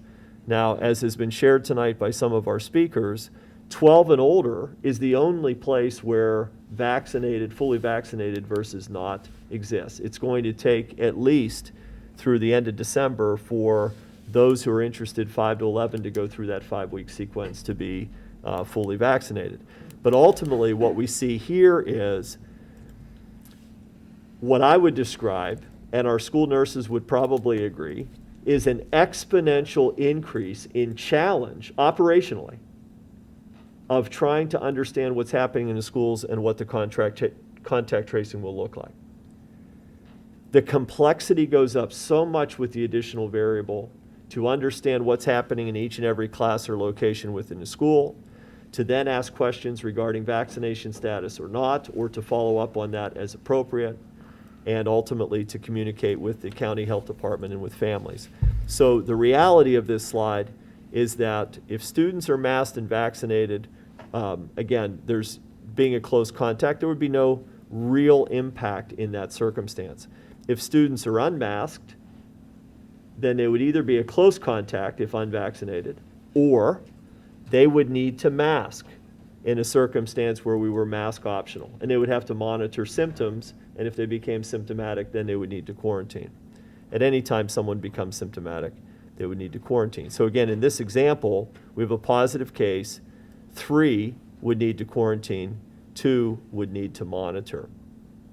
The level of complexity is significant. The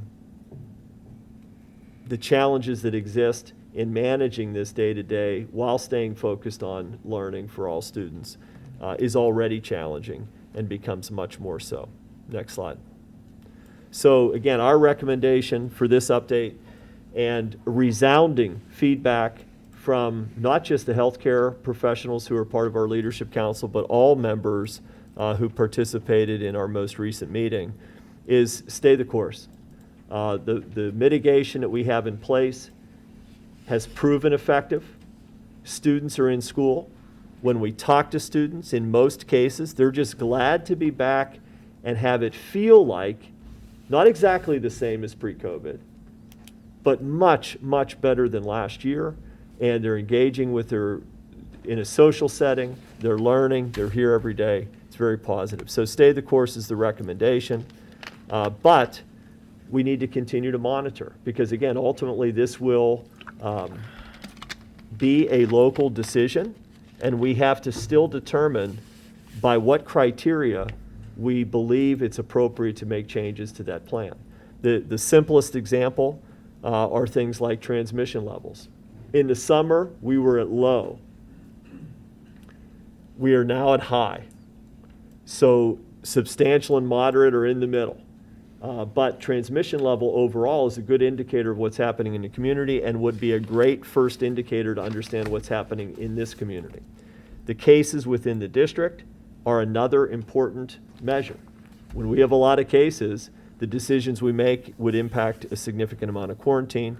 And then again, vaccine availability, which thankfully emergency use now exists. So for those families, they can begin that process. So again, recommended next steps, stay the course, monitor the data would be our recommendation. And at the appropriate time, look to reconsider health and safety.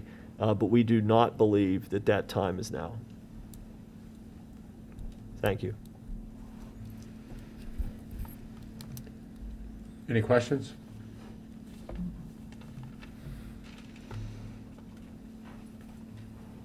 Item 2.02 is the Key Initiatives Quarterly Update. I'll highlight only the fact that this is an example of what the Baldrige framework is all about. So we have a systematic strategic planning process. We publicize our 4-year horizon. We identify our action plans and areas of focus for a single year. Every year, we identify which initiatives we believe are key meaning most important because of the impact across the organization. Every quarter, we provide a narrative update on those key initiatives so people can read that on their own. We also update the dashboard that we have, which is an indication basically of green, yellow, red on all of the strategic initiatives. These are just those that are deemed most important, but we have a number of things happening in the district at any one time. We provide quarterly updates on the website. If you go to the homepage, strategic plan, and click on 21-22 update, you can see all of our status updates on initiatives. Thank you. Item 3.01 is an action item, a motion to approve the consent agenda as attached. Second.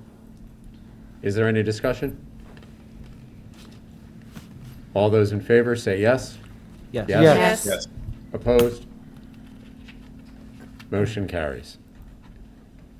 Mr. Kashani, Finance. Yes, sir. Item 4.01 is a motion to approve the financial reports dated September 30th, 2021, and accounts payable dated November 15th, 2021, in the amount of $222,900 and paid accounts for October and November in the amount of $2,897,176.80 as listed. Second. Is there any discussion? All those in favor say yes. Yes. Opposed? Motion carries. Item 4.02 is a motion to approve budget transfers in the amount of $29,743 as attached. Second. Is there any discussion? All those in favor say yes. Yes. Yes. Opposed? Motion carries. Item 4.03 is a motion to authorize the issuance of a request for proposal for financial services pending final document review by the Solicitor's Office. Second. Is there any discussion? All those in favor say yes. Yes. Yes. Opposed? Motion carries. Item 4.04 is an information item.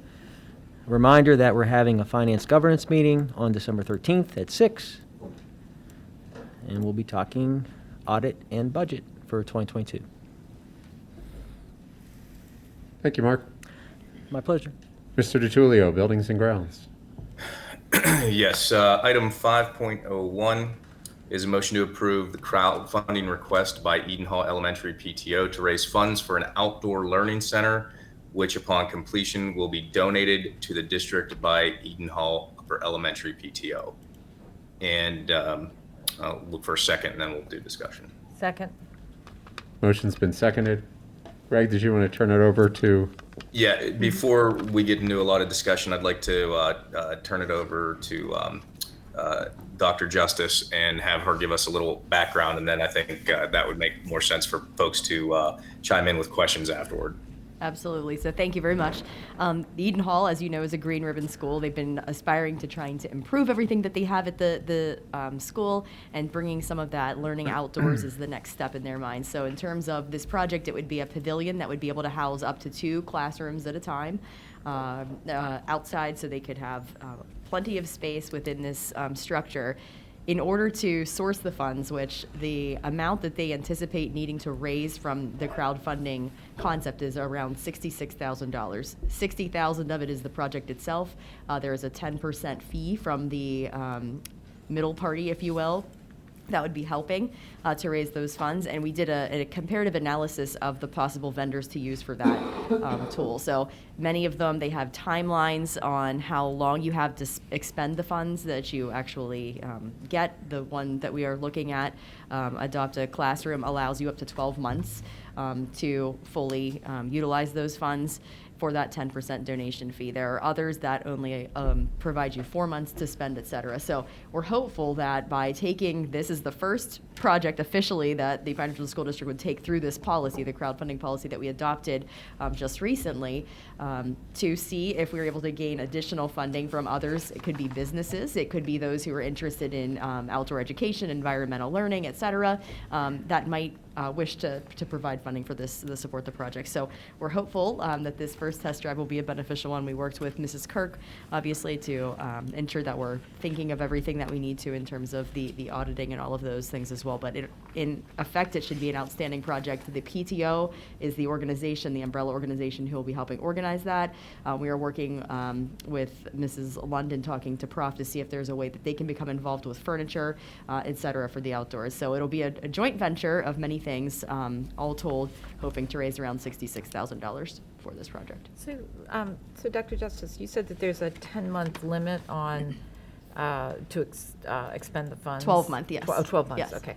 So is it a matter of, so I'm thinking of supply chain, if you order something that doesn't come in, that they don't Well, the charge or- excellent piece of this is it is the crowdfunding source, so this Adopt a Classroom that would do all of the money exchange. So they'd be paying the vendor directly as opposed to us holding those funds. So I believe as they would be able to pay for those items, and if they were on delay, they'd be on delay, but the funds would be expended from that Okay, good. standpoint. All right, Yeah. thank you. So that is one benefit in comparison to some of the other organizations as well, as we do not need to touch anything. Okay, thanks. So we'd appreciate your support. Any other questions or discussion?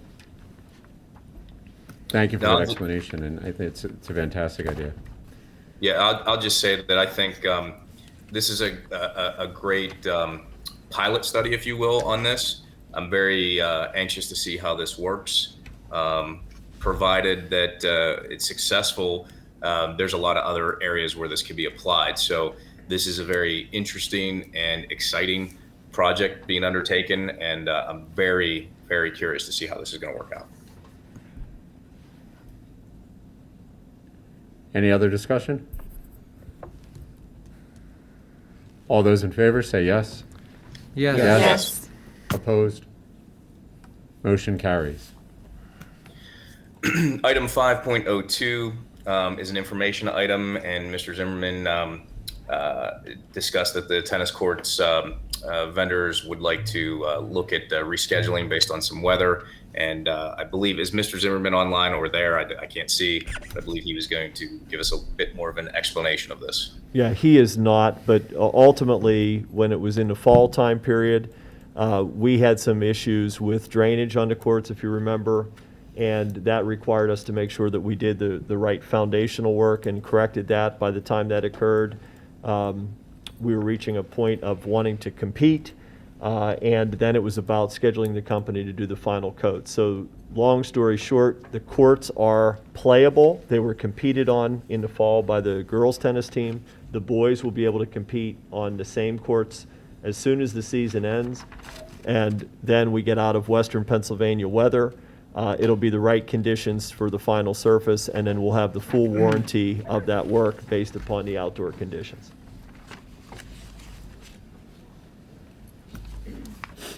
Thank you. Any discussion on this item? If none, we'll move to item 5.03, Green Gym project update.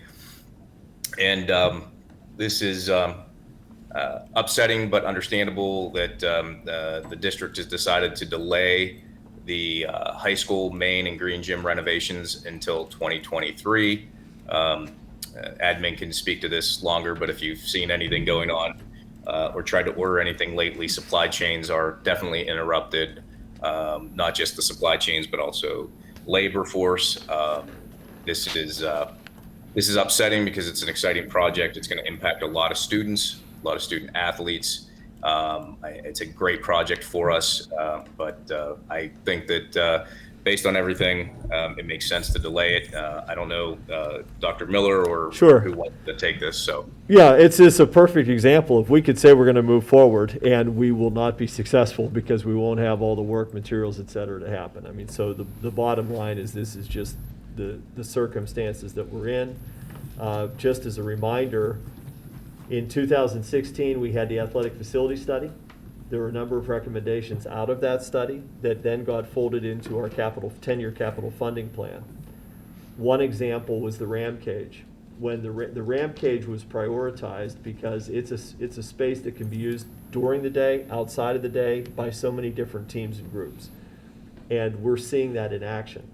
The ram cage was delayed, and because of our financial practices, that gave us the opportunity, although not desired at the time, to fully save for that project before we spent, if you will. And the same will be with the green gym. So we have been identifying funds through the operational budget allocated towards this capital project this is our second year, and now the third year will allow us to get right there and manage those costs effectively. So it's sort of a silver lining to this. But at the end of the day, the project is so invasive of that whole part of the building that we need to be ensured that we have all materials, people, et cetera, on deck to make it happen in the timeline. Any further discussion on this item? Nope. All right, back to you, Peter. Thanks, Greg. Academic achievement, Dr. Mara. Thank you. Item 6.01 is an informational item, and it concerns online curriculum and online textbooks for the parents community. Earlier this year, the House Bill 1332 was introduced, and essentially what this is, it is attempts to amend the code to require public school districts to publish their curriculum on websites. And I just was going to comment on this, that people talk about best practices. We've been doing inviting parents in to do reviews of curriculum during the in-depth program review for many years now.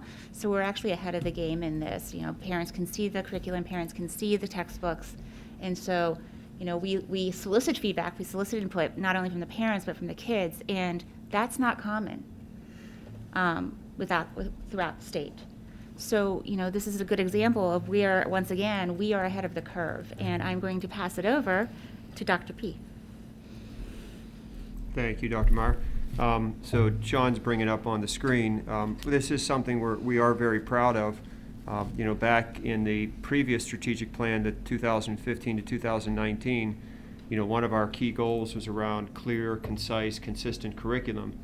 And we received that feedback from the community through our annual stakeholder survey that there were inconsistencies, and we saw that in the results of that survey feedback. So that obviously prompted some modifications to our curriculum work, and then we feel it's important that our families know exactly what is being taught, regardless of what course.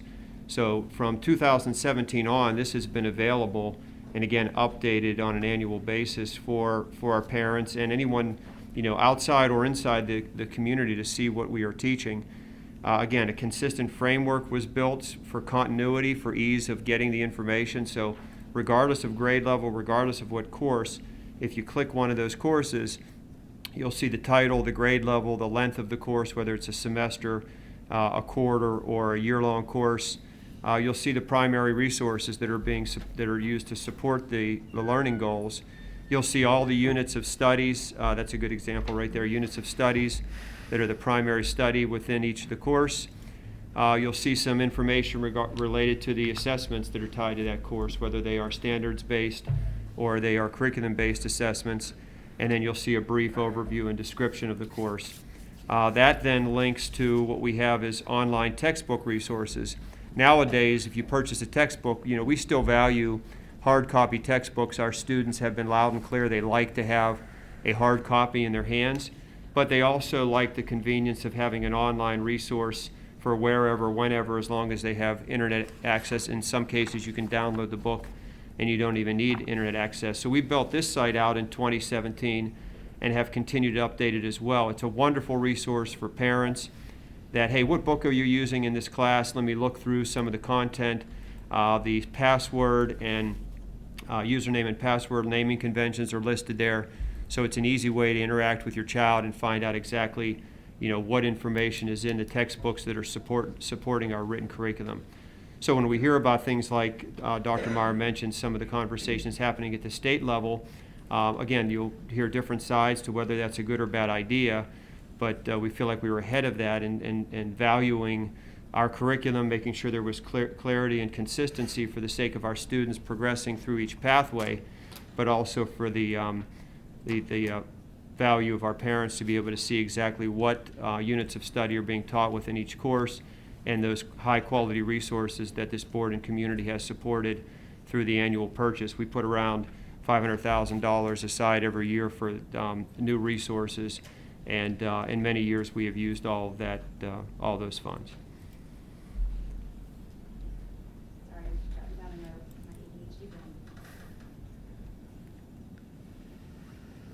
Thank you.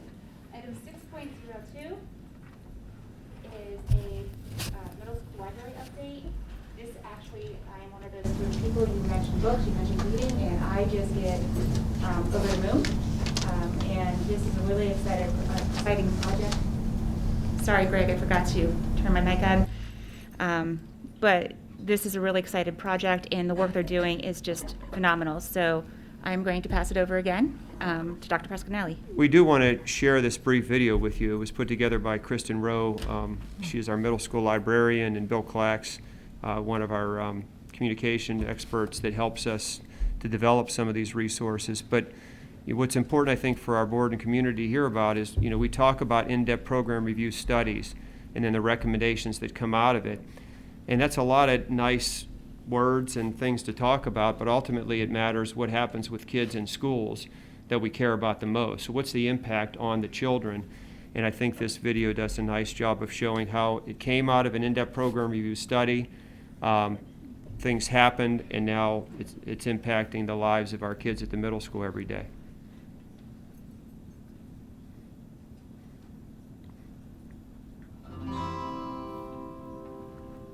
Our new library is a space where students want to be. Simply being in this space exposes them to literature that they might want to check out. I'm Kristen Rowe. I'm the librarian at Pine-Richland Middle School. In December 2020, I started meeting with our administration about planning our redesign. And our number one concern was flexibility.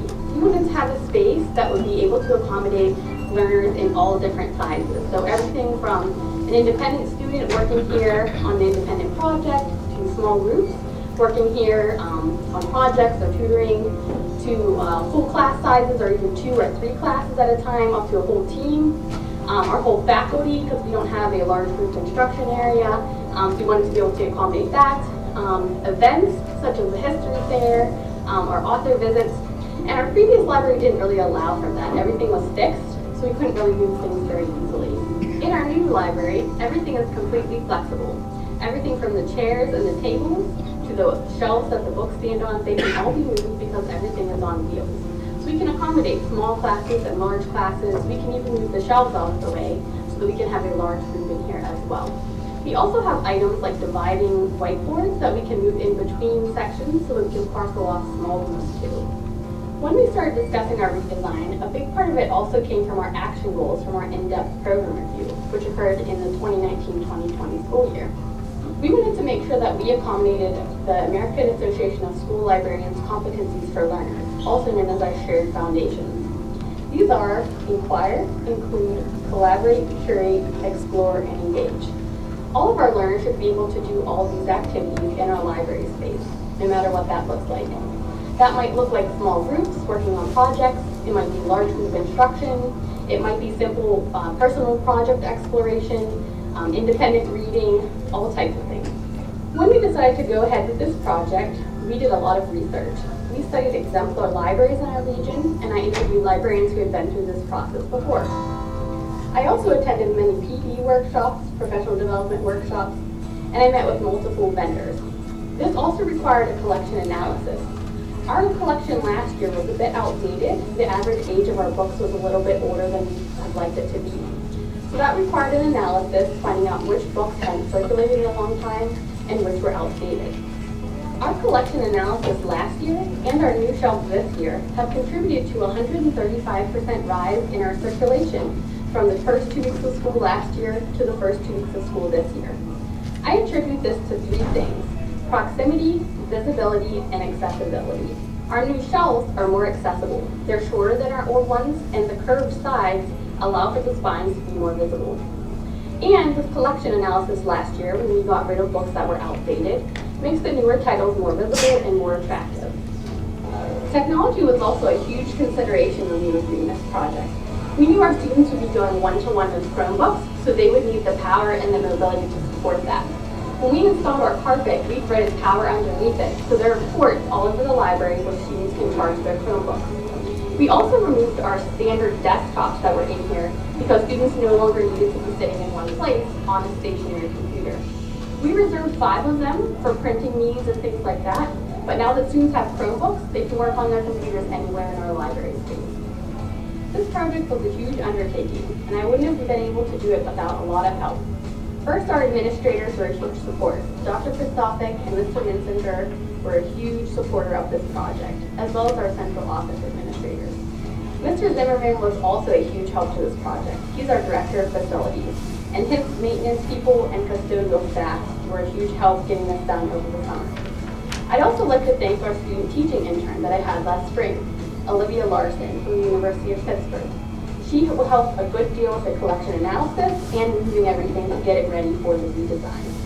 And finally, I'd like to thank our library department as well as the middle school staff. I had the best first day of school ever, coming back to see everything put into place from our vision that we had started about 9 months before. The best part for me was seeing the 8th graders come back who experienced the old library as 7th graders, coming in and seeing that wow look on their face and knowing that they wanted to spend their time here.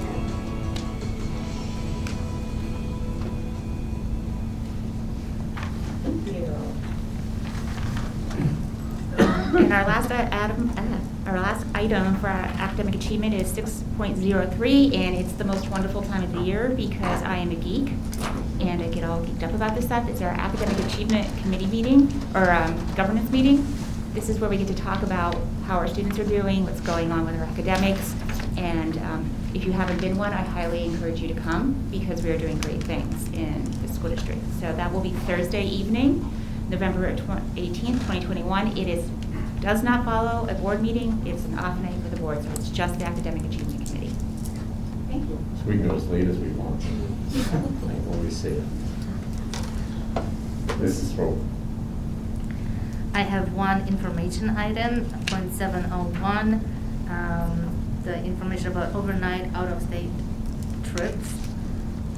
We have already approved trips for the school year 2021-2022, and we included any modifications to the field trip based on COVID or other concerns restrictions. So far we are planning in February a trip to Parkersburg, West Virginia for AFJROTC. In April, there are multiple trips. One to France for the French students, and to Spain for the Spanish. I can jump in there if you want, because yes. The only reason I interrupt, I'm sorry, it's just it was meant to give an update on what we had planned. The challenge, obviously, of COVID is the uncertainty of where we will be. So the ROTC trip is it's an out-of-state trip. It's a day trip, but we do board approve any time that a group of kids leave the state. Hopefully that will be able to occur, but again, those are easy to make modifications. Obviously, the more significant events are those that we're leaving the country. So originally, France and Spain, we were going to go in 2021. We had to postpone those because of the conditions of COVID, and then started to look, and they were scheduled for this coming 2022, this coming spring, and looking at cases, conditions, and concerns. Some of our sponsors they didn't have a level of concern and worry about what could or would happen. So we have been working with the travel agency to look at all options for these families to see if we can still conduct the trips, if that's possible. We're looking to be able to do that. You can see in this list here, Dr. Miller has been actively engaged in this to try to help this occur. The Spanish one in particular, he and his wife have volunteered to chaperone in order to make this happen. So there are options for families in terms of what they can or will do, whether they go or take some level of refund. But there is some money lost there depending on the choice of the family, but we try to be upfront as much as we can, and the the travel organization has been very good in terms of working with us. So it's just to provide an update. We do have some plans for later in the school year for our band, orchestra, and chorus to go. But again, we always write that in the board motion, is we have to keep an eye on conditions and cases as we make those decisions. And then even looking further into the summer, into that July 22 for ROTC going to England, France, and Germany, and Belgium, we can make decisions as we get a bit closer. But those were just meant to give everybody an update. Thank you. Staff Services, Dr. Mahaley. Thank you. Item 8.01 is a motion to approve the PRESPA administrative support personnel and athletic, non-athletic supplemental items as attached. Second. Is there any discussion? All those in favor say yes. Yes. Yes. Opposed? Motion carries. Item 8.02 is a motion to approve increases to the wages of substitute teachers, nurses, paraprofessionals, and clerical workers who are contracted through Kelly Services as attached. Second. Is there any discussion? I will ask a question. Obviously, we're hopeful that this alleviates some pressure points that we're feeling in this area. Yeah, that's the game plan. I mean, the challenge of substitutes was an issue pre-COVID.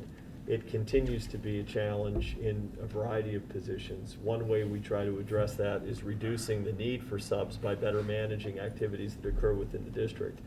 The challenge is, what is the pool or population of those people who are wanting to do this work, not just at Pine-Richland, but in the region in general, because we're all pulling from them at different school districts. Most of the change here is to immediately provide a benefit to $25 increase to what we call building substitutes. And so we have, since the pandemic began, we have a number of building substitutes. These are individuals we hire through Kelly every day to be in the school. We hope that the $25 per day increase, that's from 100 to 125, lets us fully maximize building subs, and that's a nice sort of safety against unfilled positions if they become available. The second big part of this, I would say, is that there's an incentive for those who are purely day-to-day, that when they reach a certain number of days, they jump to the same 125 per day in terms of compensation. Again, there are different rates around the region.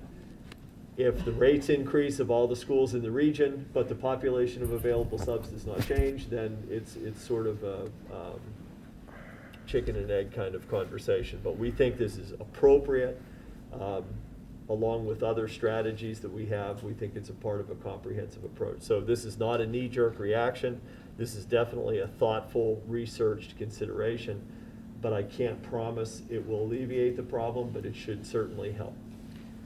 So where does that put us in line with the other schools as far as that? I feel badly describing Mr. Glickman's area of responsibility, but so we have. Do you want to take over? Yeah, okay, for sure. Good. All right. So to Dr. Miller's point, we were doing this analysis last year when we were feeling it just like other districts were, and so we resisted the urge to increase our rates. Having looked at it at this point, we looked at essentially 20 school districts between Allegheny and Butler counties. As of today, November 15th, essentially 15 of the 20 have higher rates of pay for substitute teachers than we do. Pending approval tonight, we'll essentially be 8th on the list, so we'll leapfrog a lot. We don't feel like we necessarily need to be the highest paying district, in part because, to Doctor's point, it's really more of a supply-demand thing, but also in part because we create a good environment for substitutes to come to. So it's really about essentially trying to retain the building subs we do have who've been committed and trying to attract those, and then, as Dr. Miller said, incentivize those who are taking opportunities less frequently to sort of create a carrot to get them in our buildings more. Just out of curiosity, are we experiencing shortages that are affecting the day-to-day operations of the schools? So are we having teachers that have to cover? Oh, for sure. teachers, principals. Again, that looks different at the secondary level than it does at the elementary level. But yeah, it could impact having certain courses and whether those courses can be offered. We have a number of principals and assistant principals who step in and cover costs. So it is definitely a concern. We do monitor sub-fill rates on a daily basis. We look at those days that we have more challenges and try to do things to prevent that. But yeah, it's impacting it. It's not impacting us to the place where we can't operate, but it's just a further stretch on everyone. And I'd just like to take a minute to thank our substitutes who come into our schools, and especially during a time when there's so much uncertainty, doing work under conditions that are tough. And so I want to thank them for their work. I've heard from a few, and they appreciate our looking at this. They've also talked about how maybe this can be looked at on a more frequent basis as well, too. Yeah, just for everybody's awareness, this is one of the million things that people don't often see, but we've done other incentives for day-to-day substitutes as well, such as being willing to look at resumes, cover letters, engaging them in mock interview experiences in order to give them practice in work as they pursue a full-time job. So we're trying to support them beyond financial as well with other supports. I also wanted to thank our parent volunteers, because I know that we ask for help and the community always steps in.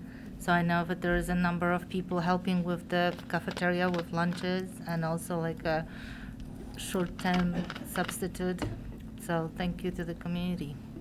You have been one, Kasia, so thank you.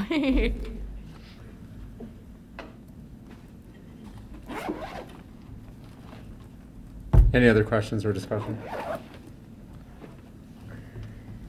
All those in favor say yes. Yes. Yes. Opposed? Motion carries. Item 8.03 is a motion to authorize the superintendent and director of human resources to hire paraprofessionals, custodians, and maintenance personnel after November 15th, 2021, to be formally approved by the Board of School Directors at the December 13th, 2021 School Board Combined Meeting. Second. Any discussion? All those in favor say yes. Yes. Yes. Opposed? Motion carries. Dr. Emila, may I speak for a second just to thank the board for this particular piece? I know historically these temporary authorizations are something we do just at the start of the school year in order to ensure a successful start of school. A few minutes ago, or actually last month, Mr. Lyons and I both sort of spoke about the atypical workforce challenges we're experiencing. And so a couple minutes ago, you guys just approved our personnel recommendations.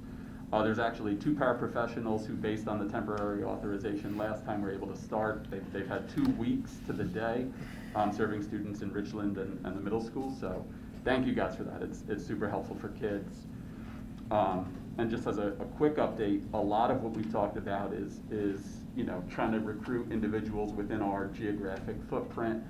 A lot of that has been through flyers, word of mouth, equipping individuals with some of the key talking points. That's working for some of the people we've hired. That's what I'm hearing. They heard from a sister who's a sub, or they saw something, things like that. Last Wednesday, we had an opportunity fair here. We hosted at the high school. It was for ourselves, but also key partners from Sodexos, Student Transportation of America, and Kelly Education, who subs. And so happy to share the custodian who we approved tonight was identified through that. We have a handful of others who we expect to ultimately net additional hires through that event. So. Thank you, Mr. Clipper. Item 8.04 is a motion to approve Dr. Brian Miller as the group leader for the Spain trip and to participate in the EF Educational Tour's new group leader training. Second. Is there any discussion? Got an update in Spanish in the spring? Yeah. All, it could happen. It's immersion. All those in favor, say yes. See? Yes. Yes. Opposed? Still going to be a no. Motion carries. Item 8.05 is a motion to approve the second reading of Policy 832, Educational Equity, as attached. Second. Motion's been made and seconded. Is there any discussion? Let me just make a quick comment from the last read. If you open the document, Mr. Stovener, based on some of the discussion, it's not really a change so much as a clarification paragraph. So at the bottom of the purpose section, starting with this policy reinforces the board's commitment.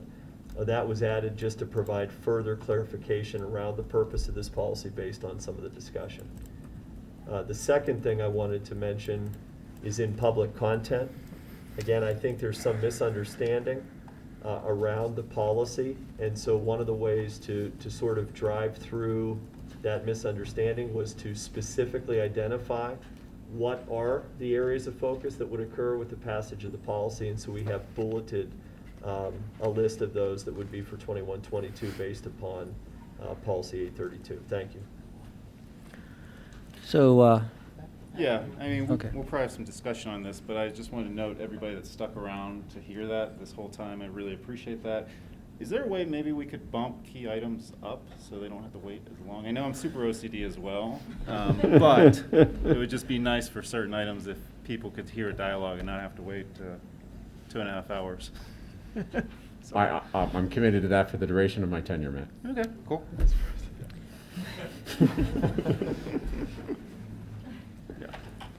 All right. Now, and all kidding aside, I mean, we do at times try to elevate items. Yep. To get that right, and so I know Yeah, health and just- safety plan, for instance, was one that we did. Yep. It was not suggested in this case. Again, we have a third reading as well, I know. so that may be part of that reason. It might be something to consider for December. And for I'll that. continue of the speakers. Mrs. Horner's comments really hit me personally.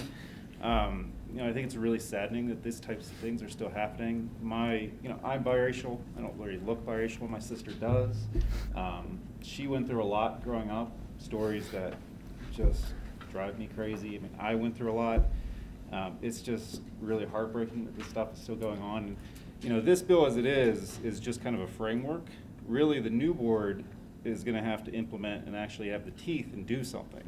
So, while I would love to just vote this through and, get it going, this new board coming in really, has a lot ahead of them, I think. And, I hope they realize that these people really care. And I want to thank all the people from our community who came out to speak on this policy tonight, the last read.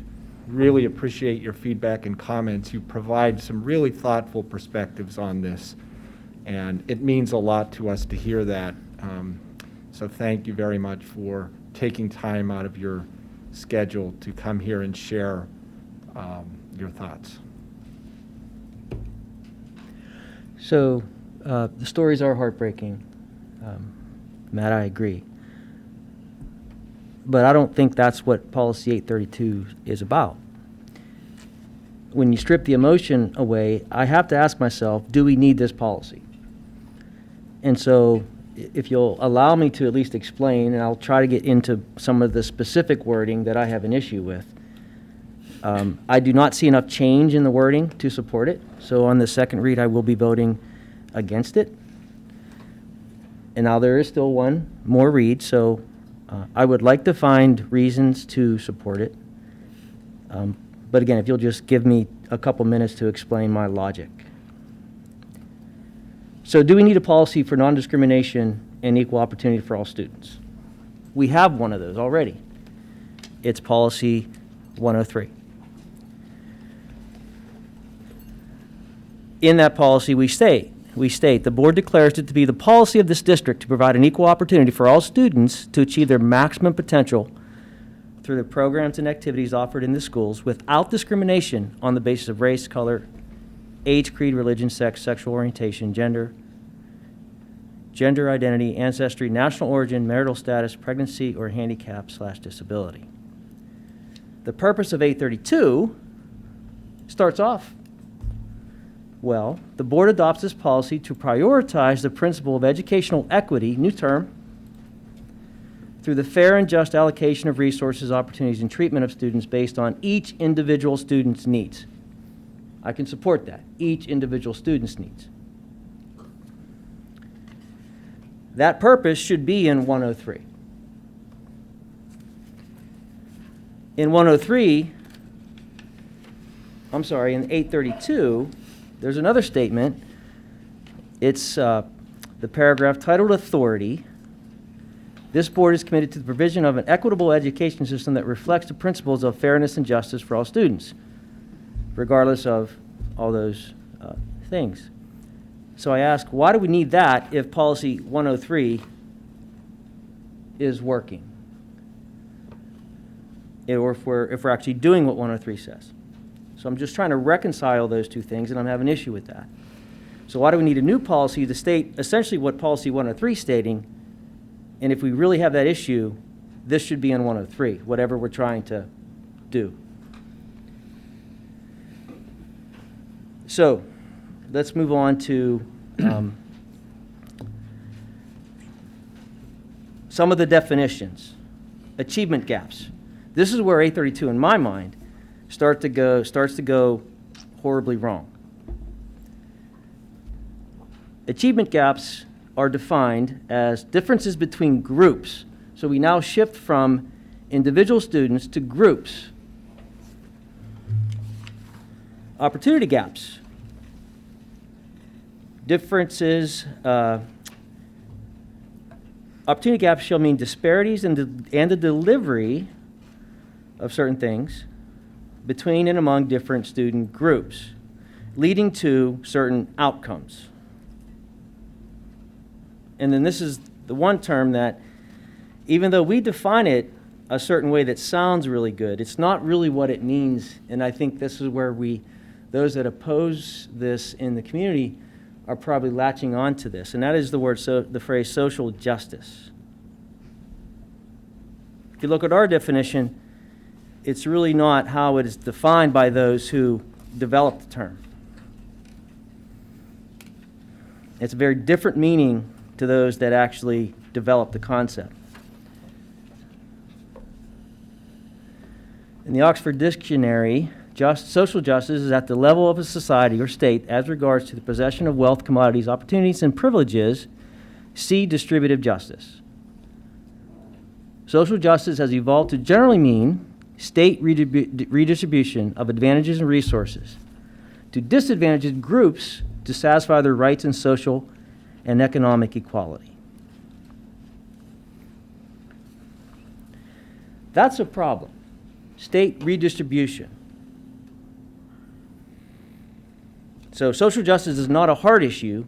It's not about the individual students. It's about state redistribution according to groups.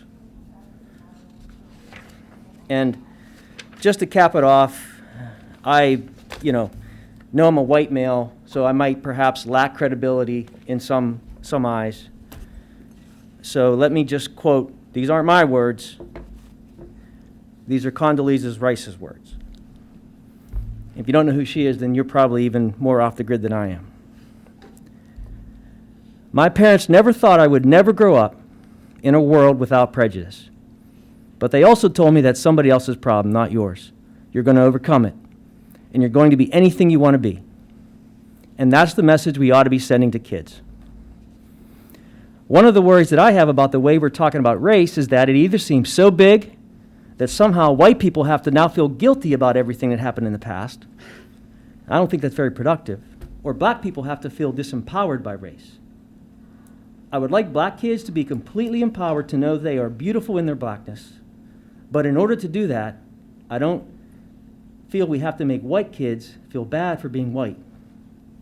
And this is a conversation that has gone in the wrong direction.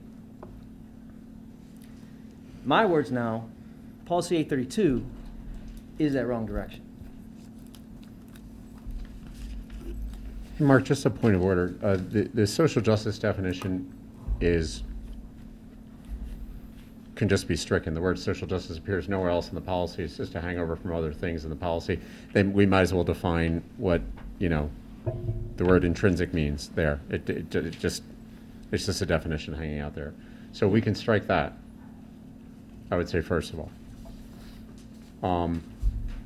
I do have a couple questions. So when we talk about achievement gap, I want to use again, it's a framework, right? So this provides a basis for discussion. But I want to use an example of an achievement gap and an opportunity gap that was identified, but more haphazardly by this board through academic achievement and growth, right? And so it was the identification of gifted students and the disparity that we were seeing in our primary buildings around male versus female identification and gifted. Now that came about because we were looking at data and we took some steps to make corrective action. It was a opportunity gap. It had implications for potential achievement gaps later. And we took action. Is this redundant? Should we be doing that anyway? Sure. Yeah. Absolutely. Is that what 103 really means? No. Yeah. But your question of why do this if 103 is working suggests, first of all, okay, but is it working? Because when we hear what we hear about people's experiences in Pine-Richland, it suggests that maybe not. I don't know that this policy, in a strict intellectual way, I don't know that I'm going to tell you this is doing anything new that 103 doesn't argue we should do. This is giving us a little bit more of the how and why to get there, though. Should it be necessary? No. Is it? Yes. I'm hearing very clearly that it is necessary because of the experiences of our Black and brown families, because of what we know about the world in general, and because of what our students have told us, of our graduates telling us. Policy 103 all alone wasn't preparing our students for the experience in a multicultural world. They're heading out into colleges, they're heading out into the workforce at institutions like where we work, not equipped. They've told us that. Is Policy 103 working? Not, according to what we've heard. So we need to do a better job to equip our students, our teachers, our administrators for that world. That's all. Did anything we just said there make you feel bad about being white? Actually, the whole premise of DEI goes back to guilt. White guilt. No, it doesn't. Sure it does. Oh, it doesn't. You're where? It's right here. Actually, if you go back to when we started our DEI committee, those terms were actually in the initial language. Now, since then, we've when you say those terms in the initial language, and by the way, somebody else, yeah, we threw up terms that are relevant and that come up in debate. We also threw up the term Black Lives Matter because that comes up. It's not in our policy. Right. So it doesn't. It doesn't mean that that's our policy. Do we need a new policy, right, to do what you're suggesting that we should be doing? Yeah. My contention is we don't. My contention is we have a policy. If anything, we might go back and revise that policy, perhaps. If we need permission in a policy to collect data, well, then let's look at 103 and give permission to collect data. Yeah, don't get me wrong. I think everything that we're talking about in terms of action steps, by the way, I think we could do without this policy. But I don't think it's as lasting. I think we should do it, regardless of whether this policy passes. And I'll advocate for that as well. Did this policy not come from, this is a template that was pushed to us by PSBA. We have. That's where we started, correct? Yeah, along with the other 150 policies we have in our policy manual that are all templates that are pushed to us by PSBA. So, right. So what's your point there? My point is that was the starting point. Okay. It is optional, and it only was pushed after the whole BLM movement really started. It was requested by members of PSBA right, who were struggling. It was a reaction to the social incidences that were going across the country, that were happening. across You're the saying all these things in an attempt. It was reactionary, Peter. If So it let's weren't for say that, we Black wouldn't Lives be Matter talking doesn't about happen, Mark, and all you- these stories In exist, would they aren't meaningless without Black it. No, Lives it doesn't Matter make it happening? meaningless, Matt, but does No, it no, not mean, does it meaningless, mean but we I'm need a saying new it's still policy meaningful. to do what we're talking about? That's really the question. Do we need a new policy to do what we're talking about? Can I? It's my last meeting, Go so for it. I will enjoy my airtime. First of all, thank you, Mark, for coming up to this meeting because we missed you in person. And I would like to talk to you about my reasons for this policy because race is a big part of it. And this is where a lot of speakers today, that's the dimension they're coming from. But it's more than that. I think it's about the inclusion no matter who you are. And we have a lot to do as Pine-Richland when it comes to like school climate and anti-bullying environment where everybody feels safe and empowered, like you just quoted. That's what we want. We want every single student of ours feel to be empowered and special in their own way, in their special way. And it's not about, first, victimizing. I don't think it doesn't serve the kids of color to feel that way, but they are victims and they should be given something extra. They don't want anything extra. They just want to be invited to the table, just like everybody else. You say, I don't see color, and that's the privilege that we have. I never said that. You said I didn't that. say I didn't see color. You said that in one of the meetings. I did not said say I didn't see, no, I never said that. Well, Greg you- said that, but No, I you did not. did that. In fact, I think it's great to I acknowledge said that. That was me that said That that. wasn't me. Okay. And I think there's nothing to be ashamed about acknowledging color. It's beautiful to Yeah, acknowledge that. exactly. Right? Exactly. So no victimizing and no need to feel shame or guilt or any of those negative emotions that come with a package, because it's about education. And when I look at this policy, this is the focus, the education. Educating about how the world, how can we make a better world? The policy 103, like Dr. Mihalik mentioned in the previous meeting, it's retroactive. It's when the harm is already happening, and then you need a discipline code to make sure that it doesn't happen. But it does happen. Again, those are microaggressions that do happen. For most kids, they may be like, okay, it's part of growing up, but words bring harm, bring pain.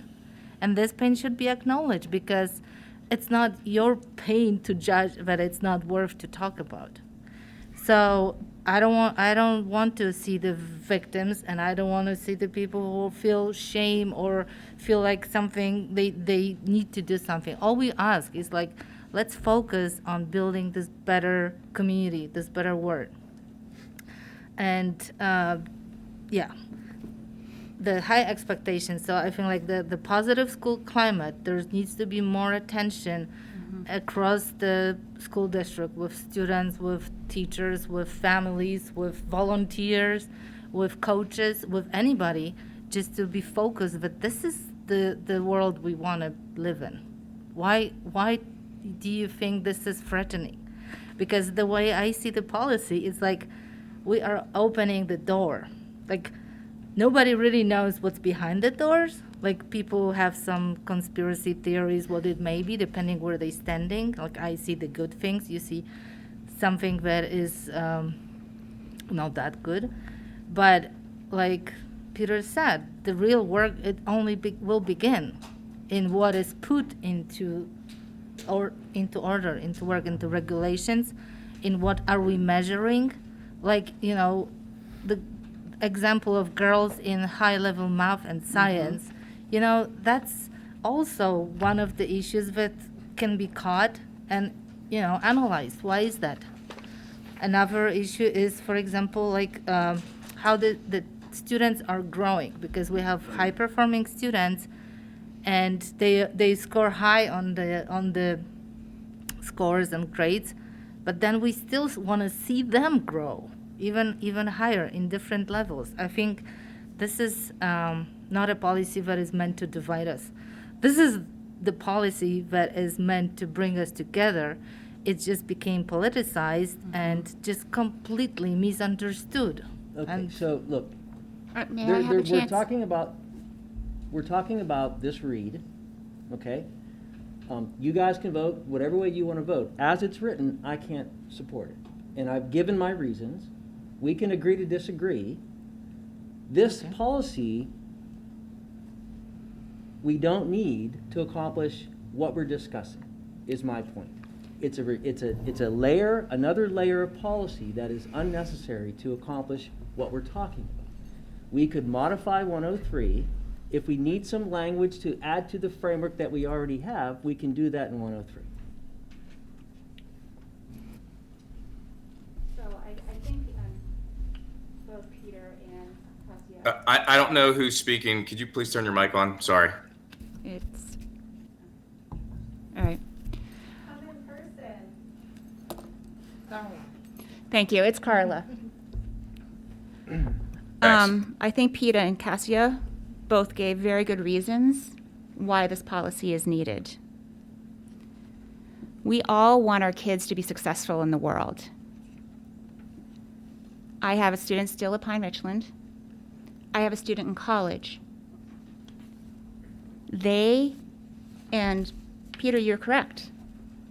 Students in college are expected to understand how to discuss, how to empathize, how to work with people that are other than them.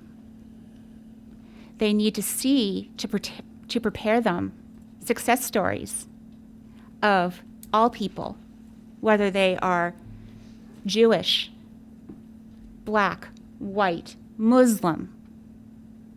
We have all those students in Pine-Richland. We have queer students in Pine-Richland. We're not going to hide them. They're here, and we need to make them safe. The message I hear from parents of those students is they do not feel safe. I'm going to repeat that.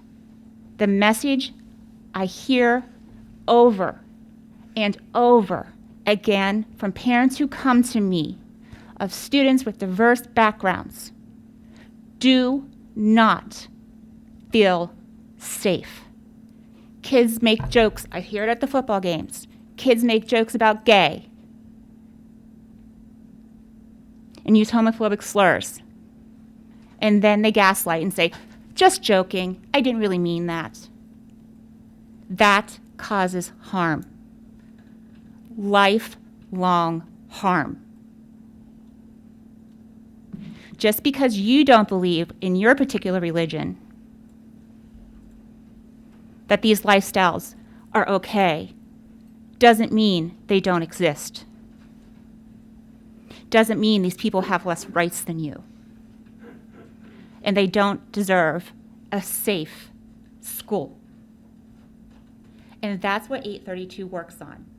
As Peter and Kasia both noted, 103 is reactionary. It's discipline. As an educational expert, we know that discipline is not effective as preventative. As education, like Kasia said, we want to educate people. We want a Pine-Richland where everyone feels safe. I can't imagine my kid, white male, straight cis white male, called me once from school because he had different political views and he didn't feel safe. 6'4", white male. But because he had different political views, he didn't feel safe. Is that the community that we want? Or do we want a community where people are welcomed? Diversity is celebrated. One of the best things I've ever done was go to Ramadan at the end of the day with my dear friends and celebrate. I'm Presbyterian, but it doesn't mean I can't appreciate their traditions and their beliefs. We are a public school. public schools are meant to serve kids of all races, kids of all religions, kids who identify differently, kids with different abilities and disabilities. We talk a lot about best buddies, but I've heard from parents whose kids are neurodivergent, who don't present as disabled, and they're ostracized because they're different. Is that who we want to be? DE&I involves more than race. It's gender, it's religion, it's ability and disability,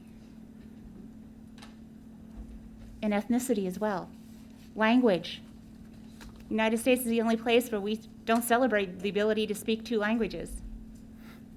But kids can be made feel lesser because English isn't their first language.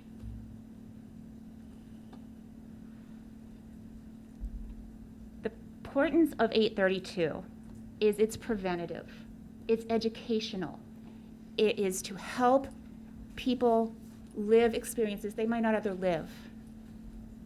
We do this all the time. It's not scary. How many people have ever read a book and got so caught up into that book that you cried? Red fern grows, sobbed like a baby. Is that bad? Is that bad?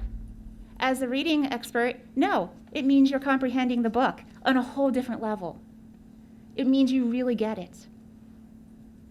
This is about preventative, it's about education, and it's about including everybody. We say we are PR, or we are PR family. I want to believe that's true. I want to live in that community.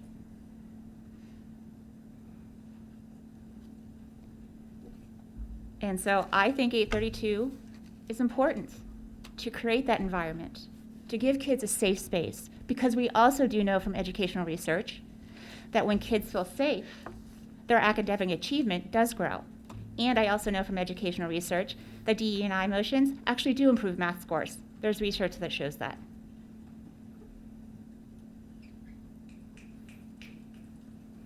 So it's about education. It's about preventative. That is the difference between the two. It's hard to follow that. Thank you for that comprehensive view and passionate It means a lot to view. me. Yeah, it absolutely, and thank you for that. The only thing I can try to add 2 things. One is this policy is necessary scaffolding because I think we all need help in helping us understand how empathy needs to be supported and directed surrounding diversity, equity, and inclusion issues. I think we all need help with that. And it's part of an educational experience to learn that. So these are guidelines, proactive ones, to help us, to enrich us.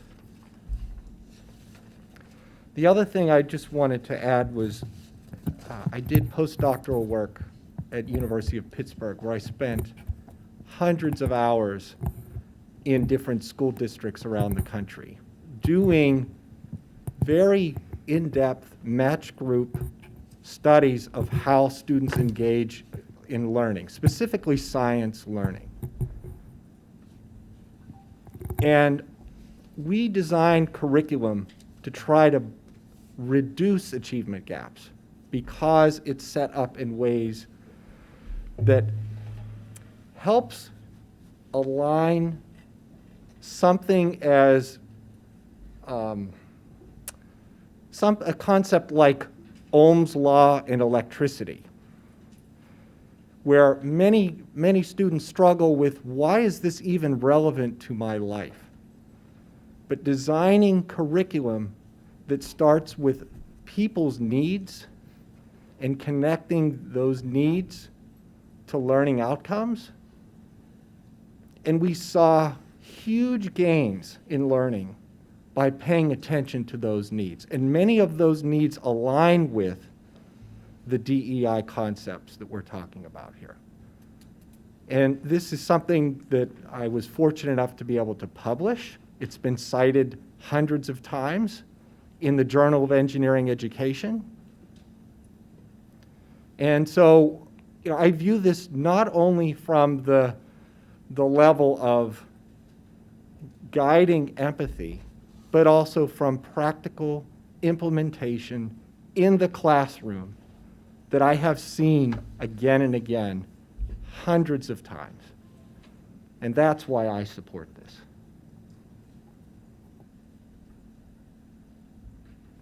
So Mark, one of the terms that you brought up was, and maybe you can correct me if I misunderstood how you put it, was the educational or the equitable opportunities, or just equity and then equality. And equity and equality, equal opportunity and equitable opportunity are two different things. Equal opportunity is affording the same exact thing to, say, everybody or to each student, whether they need it or not. And students have varying needs. It can be physical, it can be social, emotional, and to meet those varied needs, that's where the equity comes in, because everyone's different, so you can't give them the same thing. So that's where the equitable opportunity comes in. So I don't see that using the term equal and using that policy 103 with the equality part of it, it doesn't work. Well, So I think I'll- you're right, Christine. I think, I'm sorry, Greg. No, go ahead, Mark. I just wanted to address, I think that's part of the problem I'm having, Christine, is I think there needs to be some type of reconciliation of those two phrases, right? And admittedly, it's tough. Like, I'm really struggling with that. I'm trying to, but, so it's a fair point. Okay. Go ahead, Greg. So I can echo most of Mark's sentiments, but again, and I brought this up last time, is I've heard all the discussion, as I've heard the speakers who have spoken, and I've heard what folks have said here, but the bottom line is a lot of what has been discussed should be addressed by 103, especially if it's continuous. And if those aren't happening, and Peter alluded to it, that it's not working, I don't know if it's working or not. What I also don't know is if it's not working, what's the disconnect, right? Is it not being reported properly? Those things, if they're all happening with 103, 832 is going to be muddled in why 103 is not working. This to me screams for a deep dive into 103. Let's look at it. What's working, what's not, what can work better, and how do we address those issues? That's the starting point. That's where we need to begin. To add a policy to a policy that is possibly not working, or definitely not working, or what's the real answer? Because when I've asked some people that, they said, no, it's working, it's fine. But then I hear stories that say it's not working. So I'll be honest, I don't know what the answer is. I do know the answer to me is not to throw another policy on top of a policy that we can't have answers to right now, right? So to me, it's let's look at 103. Let's dive into 103. Let's find out, maybe we need to rewrite an AR. Maybe we had to add language like Mark suggested. I don't know what the answer is. I know what the answer is to not confuse it with an entirely new optional policy that adds a lot of stuff that's going to be even more difficult to manage when we can't manage a policy that's already in place. So that's why I will vote no on this policy. If I could just speak. So we've had a lot of conversation around this policy or concepts related to this policy over the years. And I would say years. We've had a discipline code at Pine-Richland, and every school district has either a student code of conduct or something along those lines. And they're structured the same way. Students should behave in these ways. If you don't behave in these ways, there are certain consequences. And if the behaviors increase in severity, the consequences increase in severity. We don't ask the question, is the discipline code working? The discipline code is a framework of consequences for behaviors that are not appropriate. We might need to educate, increase awareness, focus on specific behaviors at specific times in specific locations, but we would never say the discipline code is not working. We just did, this board, with maybe Mrs. Hayden's exception, a comprehensive review of Policy 103. Nobody's 103 anywhere is more recently reviewed or comprehensively understood than our 103, including the administrative regulations 103A, 103B, 103C. And those are in place to ensure that if and when behaviors occur, we have mechanisms to not just investigate, but really to investigate in a thorough way in alignment with the Office for Civil Rights and other standards and regulations that exist. So, for me, the flip side of the discipline code is we want every student at Pine-Richland, every student, no matter how tall they are, how short they are, whether they're white or whether they're black, whether they're rich or whether they're poor, whether they have abilities or disabilities, it doesn't matter. We want each and every student who wakes up in the morning to feel good about going to school, irregardless of any of those things. Every year this is 26 years for me, 21 in administration. Since I've been in administration, I've stood on stages and shaken hands or fist bumped or air high-fived or whatever we're doing right now with kids. And if you've ever stood on a stage with students, you will know they come in all shapes and sizes, they have all different interests, they dress differently, they think that, that's the nature of things, even at Pine-Richland. Our mission is to focus on learning for every student every day. And to me, that's the foundation of what this is.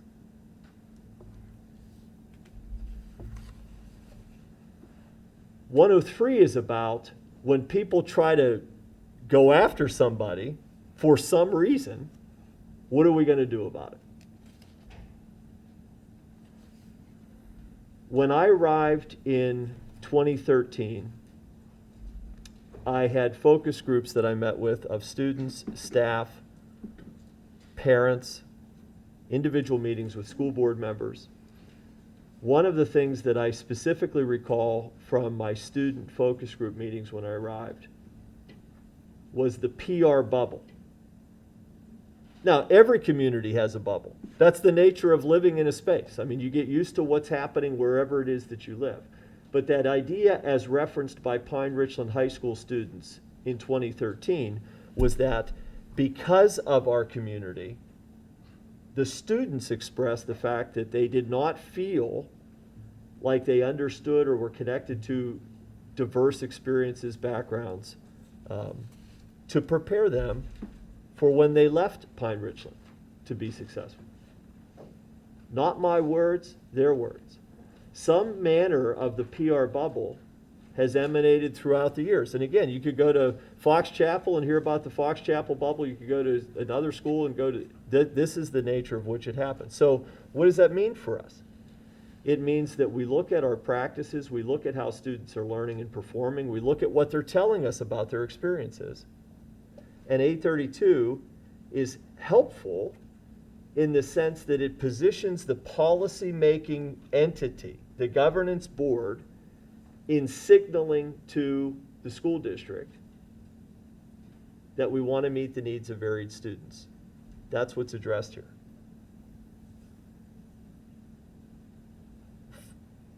There are historic achievement gaps noted for a variety of reasons in education, unrelated to this you can read about it for a career. You could spend a career focused on it. We've talked about other examples here that relate to male and female, that relate to students who need additional supports versus students who are highly achieving. The reason we added language to the purpose section of this policy based upon the last discussion isn't because we can't and don't do many of these things now, but we believe we can expand what we're doing to better understand how our students are learning, to ask questions if we see things that don't appear to make sense, and then to come together to come up with ways to be more effective. That's it. That's it. In the strategic planning process, prior to any discussion of terms like Black Lives Matter or others, this idea of diversity, the idea actually of social justice, was one that emerged through our strategic planning process and was embedded as a long-term goal. It is not new to the needs assessment that's been conducted in the district. So I don't, as an educator, I do try to listen and understand to the input of the community. I do try to listen to understand what's happening at broader levels nationally with terms. The basis of this is to help us meet our mission, and to meet our mission, we understand how students are performing. We don't just look at students as a whole. We look at students through various ways of organizing them. And does it tell us anything? How are we doing? And if we see something that doesn't appear to make sense, such as if we learned that more boys are consistently taking high-level math classes than girls, it would lead us to not jump to a conclusion, but ask the question, why are there more boys in advanced math courses than girls? What's our program of studies look like? What are the prerequisite courses? How are we engaging, how are teachers engaging in discussions with students about next course? Like, we wouldn't judge anything. We wouldn't want anybody to feel bad. We would just explore the data, try to understand what it meant, and then, if appropriate, make decisions on how to address that in some way. That's it. I mean, not more than that. So I think a lot of people have strong opinions for all sorts of different reasons, but as educators, those are not the reasons we sit in front of you today talking about this policy. Getting to every student means understanding how students are doing and looking at their performance in all sorts of different ways. I just jump, I promise, really quick. I said it last time, and again, we've got a couple of teachers I know left here. I think if ask any educator, discipline without relationships and teaching it's a never-ending cycle. It'll just be discipline, discipline, discipline. 103 is discipline. 832 is relationships and teaching. We need them both. We'll never get past and move forward unless we settle on common language. That's why, Mark, the language, the definitions in 832 are important. They're our language. And that's our definition of diversity, equity, inclusion. That's how we're going to move things forward. Or we'll just argue over definitions, because there's a million definitions for every word. We found that through our work with our council and our expanded team. We couldn't get ourselves moving until we said we have to settle on a very narrow group of common words that we want to understand what their meaning is, and then we can start taking some action. If not, we're spending all our time. So that's why, again, 832 is Pine-Richland's definition of what we're trying to do around diversity, equity, and inclusion. It'll be our guide.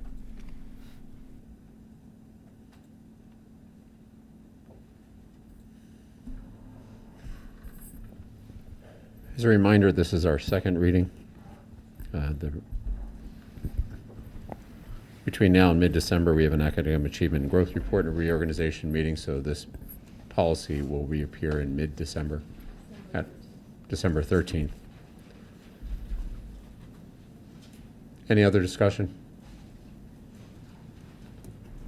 All those in favor, say yes. Yes. Yes. Yes. Opposed? No. No.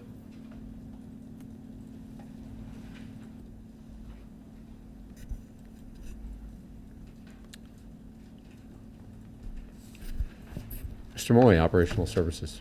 Sure. Item 9.01, the attached calendar identifies, or wait, that's not the one, sorry, one second. Motion to approve the 2022-2023 academic calendar as attached. Second. Is there any discussion? Peter, I just want to call attention to some correspondence we got. It was mentioned earlier that Carolyn Mankey emailed us about the calendar, and I just wanted to, I didn't want her ideas and suggestions to go unnoticed. So Yeah, please, Mark. Yeah, I wanted Good to idea. elevate them. And if you guys haven't read her email, I would encourage you, and she would have called in tonight too, but she had a conflict. But I know there's a lot of variables that we balance when putting together the calendar.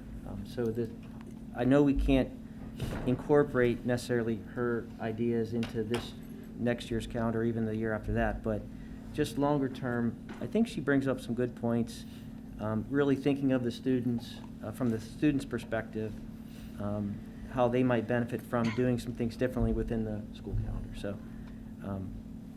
I don't want to get into the weeds on it, but I wanted to call attention to it, that's all.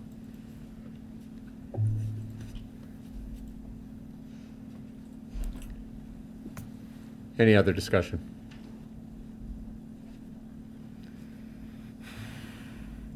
All those in favor say yes.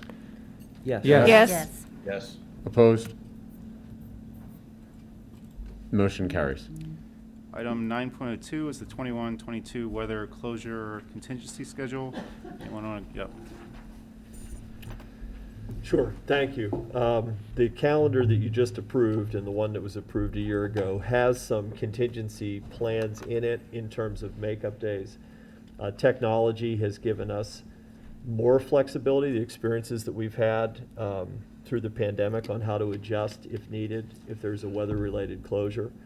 The district and all districts in Pennsylvania have more flexibility from PDE based upon what's going on.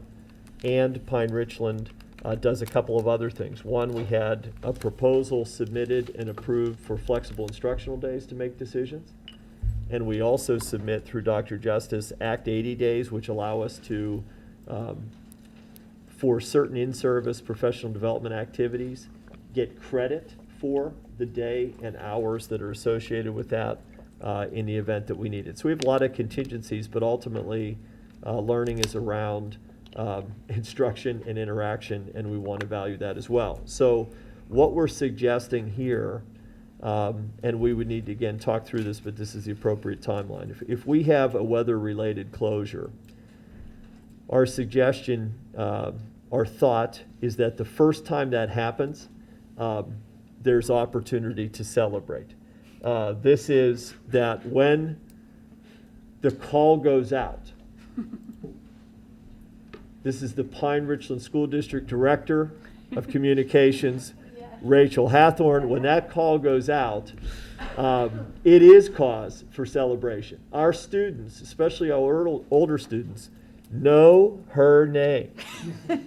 And they elevate her name because it means we get something. So anyway, we're saying first one, that we would just, that would be a day of no work or school. Now, for all of our hourly employees though, that's, we have responsibilities to their contract and how they do some of their work. For teachers, they work certain days. So there are things that happen that we need to be able to respond and adapt to, and we've done that in the past. If we have a second or subsequent closure due to weather, what we're suggesting is we develop sort of this plan where the first 2 hours of the day are what could be considered a asynchronous block. For the most part, that means students have a couple of hours to get organized, staff has a couple of hours to prepare and adapt for an online environment. There's a lot of logistics that go with that. We need to make sure people have the materials and resources necessary to do that. There are problems that come with that, just because it's one thing when we're living those platforms every day.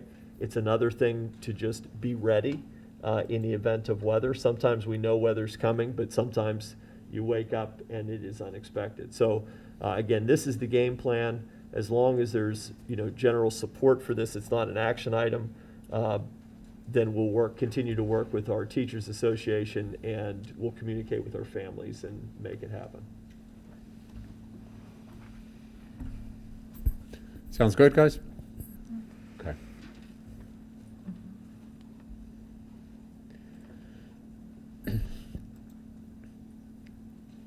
For the next two items, I'd like to turn over to Director DiTullio. All right.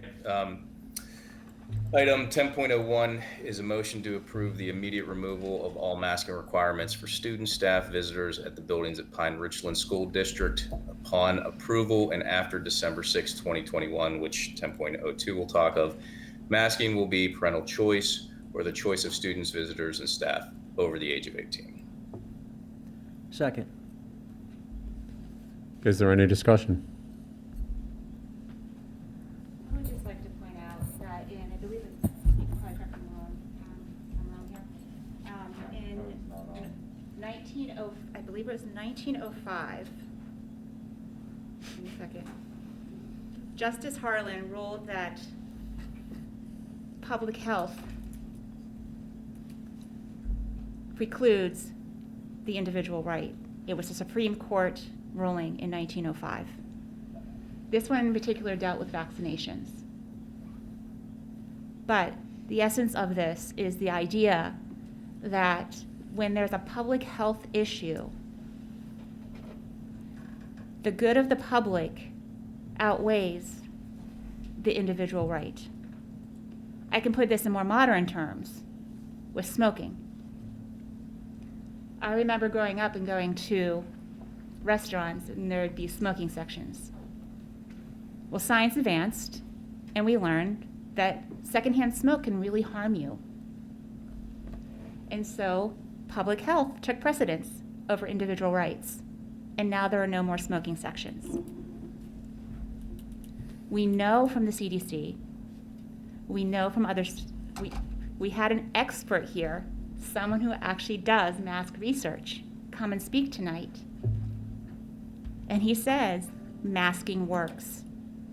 When we have children who are not vaccinated, when we have children who can't be vaccinated, I understand the chances of a kid dying are slim, but I wouldn't want to be one of those 5 parents who lost my child. And I wouldn't want to be responsible for having a parent lose their child. So I believe that masking works. It is currently required by the state, is in litigation, and will be required as long as it remains in litigation. I believe there will be a time when masking won't be needed anymore, but now is not the time. And especially when, those who ran stated goal was to keep kids in school. This is the best way to keep kids in school. Thank you. So I actually wrote 3 motions for this. Only 2 of them were added. The one motion had a disclaimer in there, basically the same motion that said, once either the stay that is in current litigation is passed and or after December 6th when administration can develop the safety plan to implement it. So in other words, if the stay was lifted tomorrow, we still wouldn't do anything until December 6th. Would you be supportive of that language then? No, because our 5 through 11-year-olds have not had time to become fully vaccinated, as you heard from several parents who came in tonight. 5 to 11-year-olds will not be fully vaccinated until the earliest, the beginning of January. I cannot support this when there are children who are not fully vaccinated who haven't had the opportunity. You are putting those children at risk. And there is more and more research about long-term effects in children. They may not die, but there's lots of data about long haulers in children. Watched a thing this morning about a little girl who can't compete anymore because she can't breathe. A little boy who was paralyzed. This will harm children. So then do we put a policy in place to mask all children during cold and flu season every year? Because the flu is very damaging to children compared to COVID. This is just an ask. Is that what we should push for then? Or what is the end game? When do we get to a point where risk is low enough? Because the vaccines, even as we've seen, we've got about 66% of the American population is vaccinated to some extent or another, adult population, yet our numbers still climb and have climbed. We'll know because CDC experts will be able to document it. We'll have evidence that will show that the rate of transmission will drop. We'll have evidence that's vetted by public health professionals that will tell us that the spread is not going to continue. They predict that that's going to happen. It doesn't. These are the same experts that predicted 2 weeks to stop the spread? No, those aren't the same experts, actually. Those may be experts that some people refer to, but those are not the vetted knowledge that's been gained over the 20 months of this pandemic. So, you know, when we debate financial matters, we don't disrespect people who have financial knowledge. When we debate operational issues, we don't disrespect people who know how to work with people and motivate them to do things. So I have no idea why a motion like this would be offered that flies in the face of all of the knowledge that we have that protects children and is successful. It just, this motion makes absolutely no sense given the latest state of knowledge about public health and what guidelines we have. None whatsoever. And in fact, that knowledge and background points to this being a mendacious and harmful action that this board would take. And so, it actually dismays me that this is on the agenda tonight. So go ahead. Well, Greg, I was just gonna add that before the school year started, when we had to vote on the health and safety plan, I had stated that the vaccine changed the game this year. It changed my thinking about this, and so I still believe that. I still hold that same opinion that for those for whom the vaccine has been available, and parents have the ability to get their kids vaccinated, that then tells me that whether they did or not is irrelevant, but it tells me that they accept the level of risk day in, day out, and I'm willing to give them the respect that they can make that decision for themselves to accept that level of risk. I always felt differently about the younger kids for whom the vaccine wasn't available. I still feel that way now. I do feel like this is a bit premature to talk about it in every one of our buildings. I would be agreeable to accepting the operational challenges within middle school and high school, but for upper elementary and elementary buildings, I would like to allow enough time to give the parents who want to have their kids be fully vaccinated that time to then resurrect this conversation. So essentially, if we added, and I'll go back, and I can't remember the language that you proposed back at the beginning of the school year, but something along the lines of that language that basically said anyone who's had the option to get vaccinated, whether at that point it would be staff that's over the age of 18, obviously visitors, things like that, at any of the schools, as well as the students in the schools that are above the age of 12 years old. Would that be correct, Mark? Yeah, yeah, Greg, I could support that in general, and I understand too that does change the way that Dr. Miller and his team would have to manage the day-to-day operations. So I would also add the caveat that's in basically 10.02 that we'd have to give them time to prepare properly for running the school that way. So you're accepting the loss of learning through the quarantines and also like the staff being out of school. And also don't forget that a lot of my families have mixed ages. So there's I know family that has kids in every single school building. So there's so many variables that right now I don't think it's a good idea to consider it. It's too prematurely. Let's go back to this at the beginning of the year. New year. So, Kasia, it's not that I accept the loss of learning. I accept a parent's decision for them and their kids to accept the risk. So if I would let my kid, one kid doesn't care, the other kid can't stand their mask, right? So I say, Jara, so here's the risk. If you wanted to go to school unmasked and you're sitting next to a kid that ultimately is COVID positive, then you're going to have to quarantine.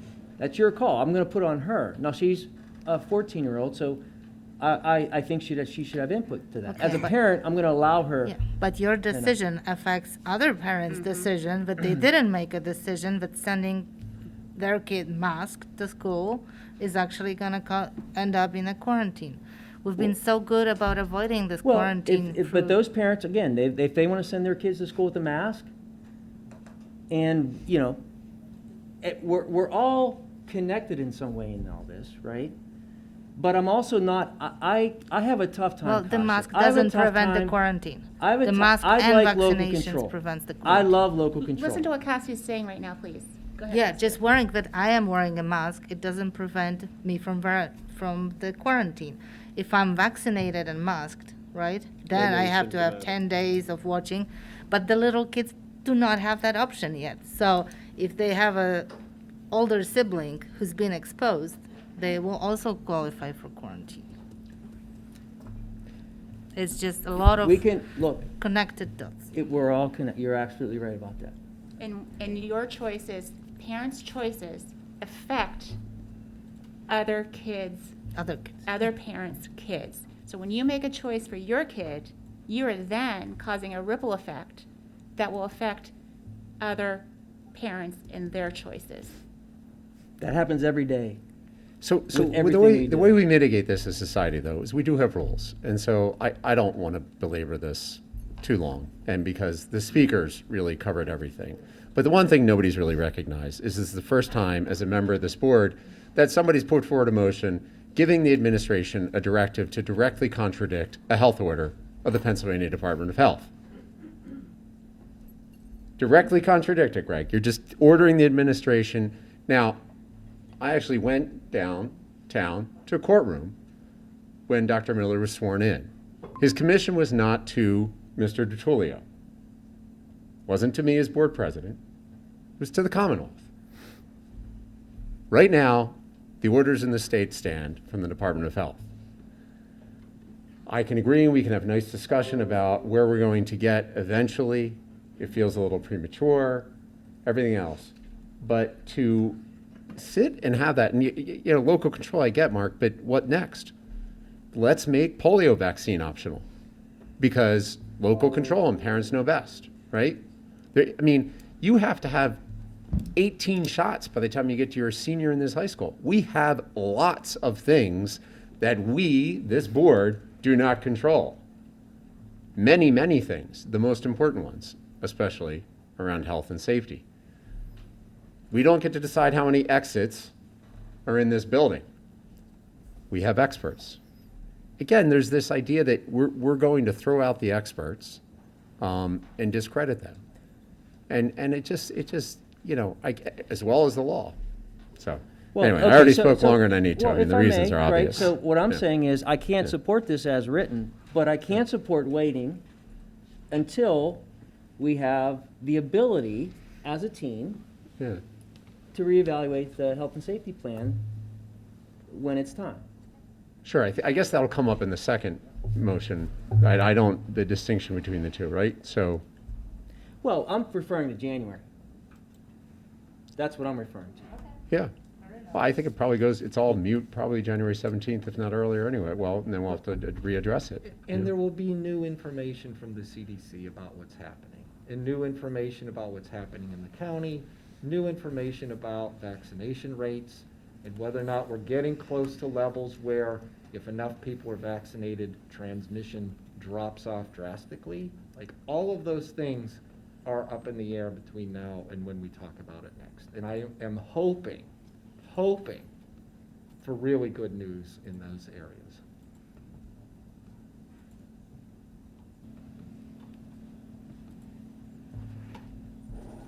If you want. Just a comment that I, as a positive, we have 99.5% of our kids in school, and I know we struggle with these conversations, and boards and others across our country are struggling with this. We have a heck of a lot of good things happening every day. The routines are in place, kids are not missing instruction due to quarantine, and we're gonna have to wrestle with this. Others are wrestling with this, but we've got every co and extracurricular activity happening that's a part of what we do. They're not getting shut down good things are happening for students. And we do talk to students about this. Generally, the feedback from the students at younger ages, they're just they're just going to school. They're not overly focused on it. At the secondary level, what we've heard from the students we've talked to about this, how's it feel? How does it feel this year? How does it feel compared to last year? How does it feel? What they're basically telling us is, man, last year wasn't good. That hybrid and in and out, it didn't feel good. This feels better. Yeah, but they're doing good. That matters too. So in addition to the time period when it is a board by board by board, matter across the Commonwealth, I think in addition, so public health guidance, PDE guidance, Allegheny County Health, all the stuff that we've been doing for a long time continues to matter. And I'm hopeful the combination of criteria will let us reach that point where when we change something that's working, we're able to sort of move in one direction and have it and not have to backpedal and go. So when's the right time? I don't know. But good things are happening for kids right now.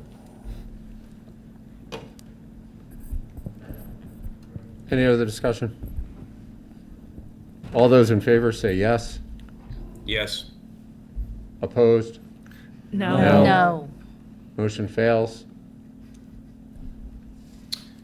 Item 10.02 is a motion to approve the Pine-Richland Superintendent Administration to develop an implementation plan for teaching and learning and all indoor and outdoor activities at the Pine-Richland schools, with the assumption that up to 100% of the students, staff, and visitors will be unmasked. Plan will be in place for implementation for students and staff by Monday, December 6, 2021.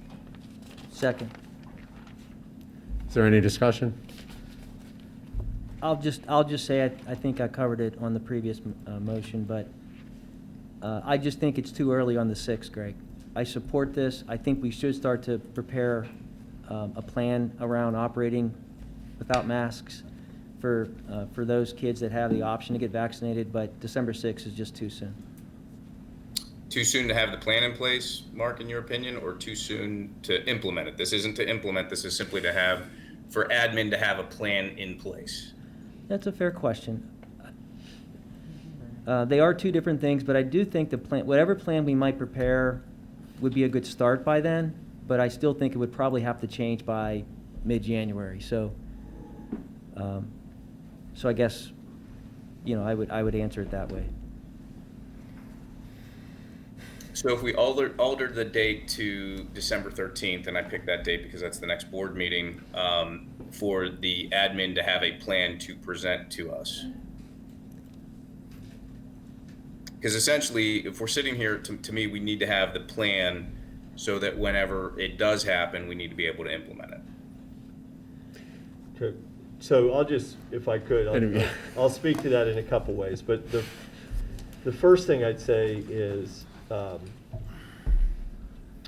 in a check-in, something that Ms. Sloan brought to my attention. She's a principal at Richland. Described Richland Elementary last Friday. I don't know if anybody was there. Anybody at Richland Elementary last Friday?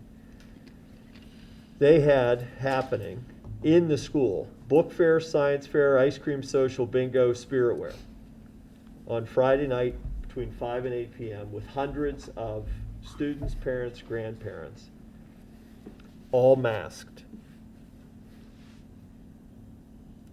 That will not happen.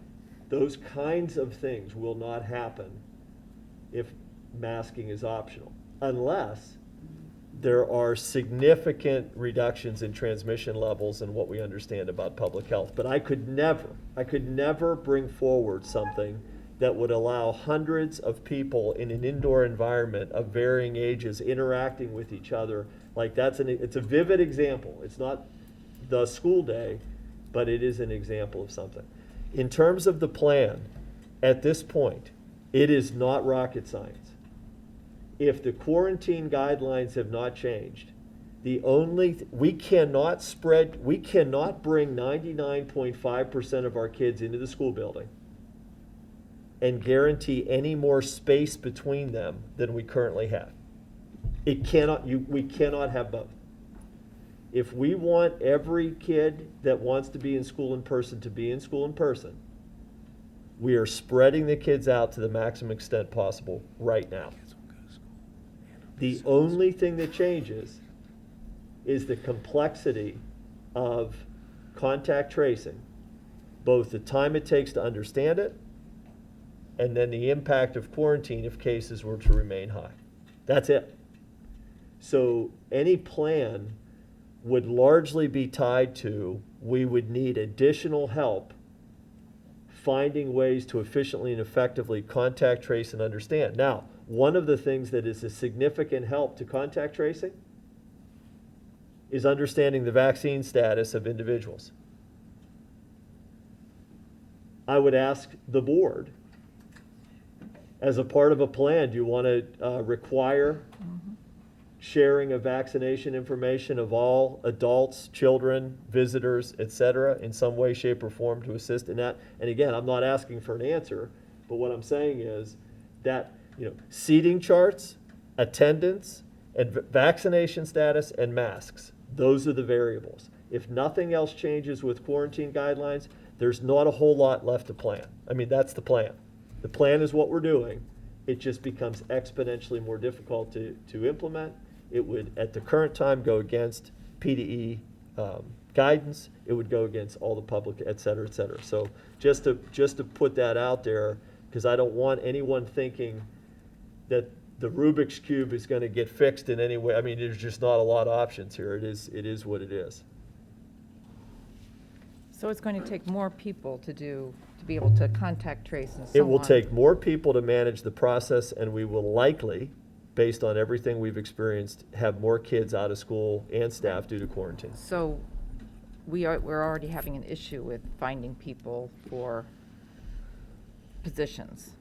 Yeah. I mean, it would certainly, yes. Right. Yeah. So now these people we'd have to pull people from elsewhere, whether it's from education of the student, whatever I know that. I don't know how we would do it and with right. whom. That's what we would have to explore. But we're also talking about some of the most confidential information we have. So you don't want to just have somebody doing that. You want to make sure it's the right people. And again, our nurses are, again, they're living it every day. If you want to ask a principal what they think about making mass optional today. Principals live the operational aspect of this, every day. I mean, we're just not there. I know I said it before. This is not about me being a champion for masking to the end of the earth. I mean, this is just, there's no data that supports now being the time, and I don't want confusion and fear to move throughout our organization. I don't want fear and anxiety to push through the community. We want to keep kids in school. We want to continue to do what we're doing, which has been positive, and we want to know that as things continue to evolve, we hope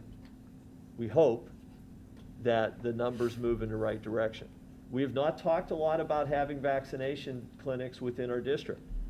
If we believe as a part of a plan, if the board, and you can please tell me that right now, we can work with third parties like any of the healthcare systems or pharmacies or Giant Eagle or whatever, and we can offer vaccination site. We don't do anything really other than just provide a space and a place for them to come in and do those functions. We're happy to do that. We have not done that at this time because, generally speaking, our families have had good access through their either pediatrician or primary care pharmacy or whatever. But we don't know, do we know the vaccination rates? in our buildings? We don't because we So don't we, have I that can't data. even, I Yeah. can't even say that statement. That statement doesn't have any meaning because I don't know that. Greg, did you consult with any of the workforce regarding this? I mean, if my company said, we're going to drop masks, and we didn't talk to any of the workers, did we consult with the workforce at all? We heard from one segment here. No, I have not. Okay. We have also heard from our PREA. And they say? They support the stay the course. I mean, this is a bit of, you know, there are ways, and this is what gets me these days, is there are ways and there are courses of action. There are those who would argue the Department of Health didn't properly formulate that rule. That's been argued in court. And that will be argued in court, where it will be decided not by a bunch of guys sitting in a boardroom who don't do this stuff for a living. It'll be decided by someone we call a judge. This is called the rule of law. If that feels contrary to local control to you, Mark, it is. And that's why I can't drive 80 on my way home to Treesdale tonight, as much as I would like to. I don't have local control in how I drive home. We don't have local control over this. It's that simple. Well, at the moment, you're right. Yeah. I wasn't a proponent of defying.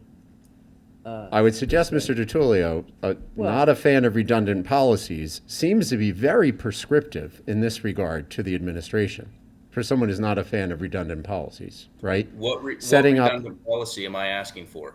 So Right now, all I'm asking for is a plan to be developed that we can have to say this is how it would work. Right, but I feel it's a bit it's very prescriptive. It's very specific and prescriptive, not December 16th, but let's make it December 13th instead. And where's the motion you should Because plan we're gonna have a for board if it meeting And we snows? can talk about it that day. Well, we also have continuous improvement embedded in. Yeah, the I mean, operation this of is the what we district. do, Greg. You know, it's. We have a health and safety plan. We revisit it regularly as new evidence and conditions change. And I think everyone in this room looks forward to there being a change where we don't feel as constrained as what we are right now.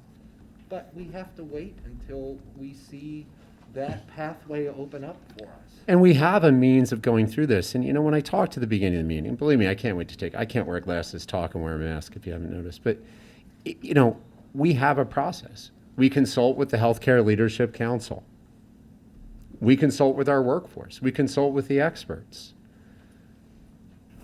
They gave you an answer you didn't like. So now we're just going to throw motions and cut the line and ignore all that process. I don't like it at all. Not just for the policy outcome. I don't like for what it says about how we've run and moved this organization forward. This is precisely what I was referring to in my president's statement. And the last time we saw this, and I'll call them antics, because that's what they are. The last time I saw antics like this was during the transgender debate in Pine-Richland. And the outcome was 6-figure settlements for the district to pay out. If you think that we can unilaterally, as Mr. DiTullio suggests, ignore the State Department of Health order and avoid litigation, we can't. We won't. We would be sued. And may I?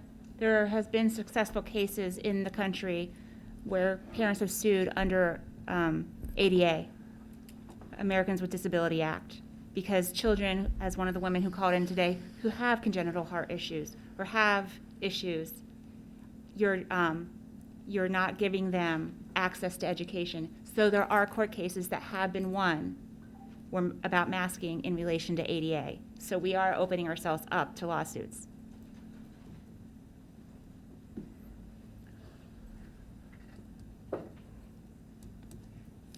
Any other comments?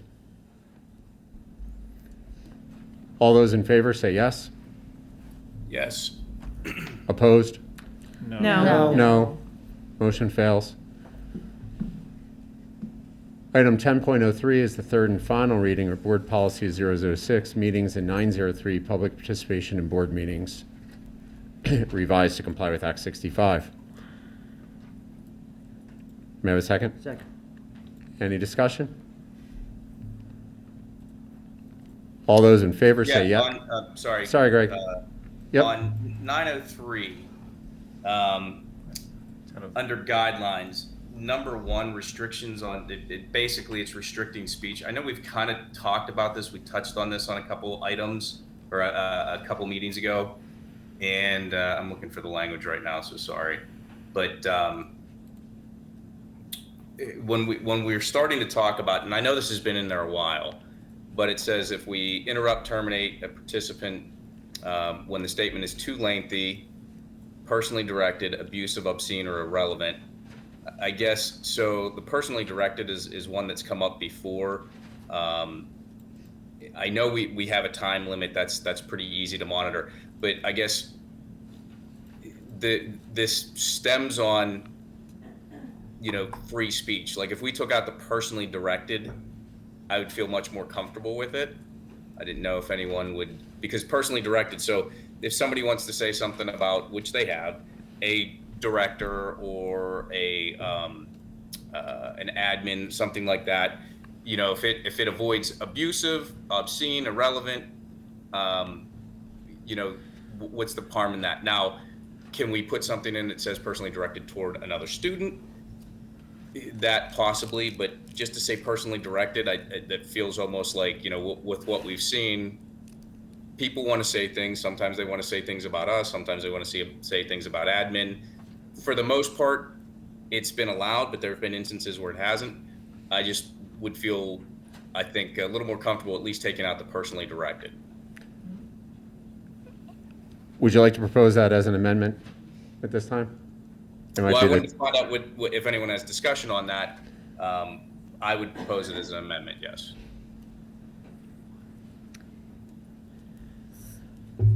I'm trying to think about, I understand the intent of the personally directed. Mm-hmm. Could you put in verbiage instead that is like libelous or slander? I'm just, because I don't. Our solicitor would say those are legal Yeah, conclusions. that's the ones you don't want to use. Okay. Sure, Well, Don. I think Is that what you were going to say, Don? That's exactly what I was going to say. Well, I think Greg's point is just saying that the fact that it's personally directed does not make it wrong. It could just, you could personally direct something to a director in a kind way, right? And we wouldn't want to give the presiding officer latitude to interrupt. Right. I'm just trying to, Right. I'm trying to. And citizens are always allowed to criticize their elected officials. And so you can make comments that are critical, and perhaps somebody could say those are personally directed. We've been using judgment as this goes forward as to when comments are going beyond the criticism of an elected official to personal matters that are not relevant to the issue at hand. And so that's why sometimes there have been highly critical statements made, and we've sat by and let citizens have their 3 minutes. On few occasions, we have stepped in where it has crossed that line. Right, so actually then what you just said, Don, personally not relevant to the issue at hand is really more to the point. Well, that could be part of it, but you can also say things that, and I know what, Christine, you meant by saying slanderous or libelous, and those are legal conclusions. Mm-hmm. But you can cross the line and have things that are personal to a board member. Right, their personal life. Right. It has nothing to do with. Right, not relevant, personally not relevant. This is a But governing then body, right? who decides it? And a governing body has decorum. And these are guidelines for decorum. It's in every governing body has these sorts of guidelines. And it's meant to bolster what otherwise should be the respect for the institution. These are guidelines that when, you cross a line where you're not respecting the institution for what it is and what it should be doing. Right, so the term. Personally directed means you're going across that boundary. Well, I think that's- You're not talking about and deliberating about what the governing body's purpose and discussion is, and instead drilling down into something else that really is outside the parameters of this as a governing body. We are a board, after all. We do function as one thing. That's where our power comes from. And so these guidelines about decorum acknowledge the fact that that's how we operate. I don't disagree with you, Matt, but you're implying that the phrase personally directed covers all that. And I'm saying that it doesn't necessarily have to cover that. Just because something is personally directed does not mean it crossed that line. Personally directed is also in that sequence of other items as well, too. Like, obscene, abusive, irrelevant. Right, but it says or. It doesn't say, it doesn't say and, it says or. So any one of those. Too lengthy on its own, personally directed on its own, abusive on its own, obscene on its own, irrelevant on its own. So that's why, to me, to take out. So if somebody wants to say later today, I completely disagree with Director DiTullio that he brought forward a mask mandate. I think it was irrational, irresponsible. Totally okay with that, right? If they say, I totally disagree with Director DiTullio because he's a bleepity bleep, bleep, bleep, bleep. Okay, that's abusive, that's obscene. Totally different aspects. If it's done respectfully, they say, hey, whatever principal was involved in something, as long as it's not abusive, as long as it's not irrelevant, obscene, I don't know why we would even have that in there. So personally directed, to me, I would remove it. Personally directed negatively towards a student, I would be completely okay with. Personally directed, I just think is too broad-based. And, I think we ran into a little bit of an issue with that earlier this year where we interrupted somebody that we likely shouldn't have based on what was being said at the time. So, Well, I think, Greg, to correct that, to tell you, I did not interrupt them, although the videotape that shows that apparently was lost on those who live on Twitter. I did not. We did have not our experienced solicitor with us at the time, and it was immediately corrected, and the person was allowed to continue. I think there are correctives to this. The presiding officer, you don't like it, you can get a new president of the board. I prefer to give the president the discretion. It won't be me, but they can interpret it, and it gives a good example of the sort of stuff that is abusive, obscene, or irrelevant. But to further erode the bounds of civility in this policy is not a direction I want to be going right now. I think people need all the help they can get about understanding what is appropriate in this form, because they've certainly forgotten some of them anyway. It also backs up the responsibility that the presiding officer has for this body. There's the mirroring of power and responsibility, and the fact that those things need to be in a balance so that things don't go awry. And so having this at the discretion of the presiding officer makes sense, because it's that officer's job to maintain the decorum about the dignity and the institutional sanctity of this body.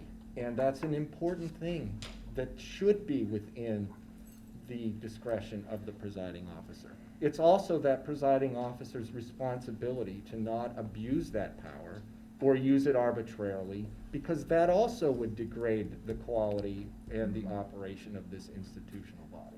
So it's not like this is something that's out there that is a firework that gets lit off any time that the presiding officer feels like it. It's exercised within the responsibility of the institution that should be kept in mind of the presiding officer. So I think it's a... Who's also a human being, by the way, Right. who also should be afforded some human quality as well, too. Yeah, I think we should leave it in there. It's a judgment. It's the personally directed, because you could even go to number 2 and say that reasonable decorum. Well, what is reasonable decorum? And then you get in, and it can be, that's another judgment, and so leave that to the presiding officer. I agree, and I think that the personally directed, as a judgment, it needs to stay in there so that we do have civility, because we have had issues that have been brought up that are not, that just like what Mr. Palmer said, the solicitor said, and it can't happen. And we can't, if we take it out, then we don't, it leaves it open now. So on that note, I think this kind of ties into that. So one of the things we talked about at, and I can't remember which meeting it was, but we talked about with two of our recognition of visitors, as some boards have elected to do, that the comments at the beginning must be related to the agenda for that evening. The comments at the end would be basically open to any topic. Most comments that we get, not all, but most comments that we get are directly tied to the agenda. Some, and we had one today, that is not related to the agenda. Again, I especially on a lengthy one like today where we have a lot of visitors, that one would be brought to the end if we did that. We had discussed that. That's not in here. I didn't know if there was any appetite for that as well. Just that's one more of a suggestion, just an open discussion point.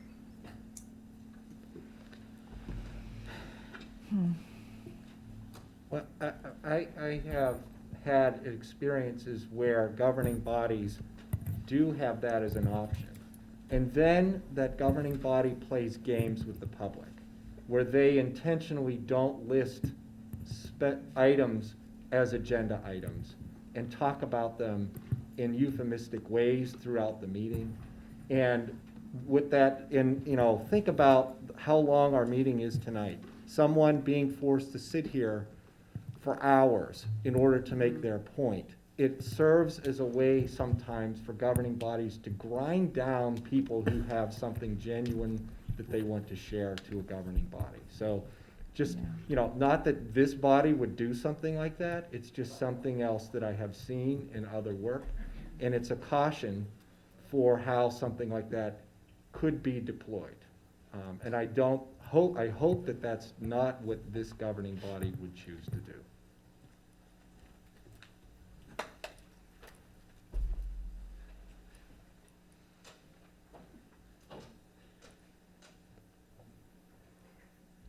Yeah, I don't think we need to add it in there.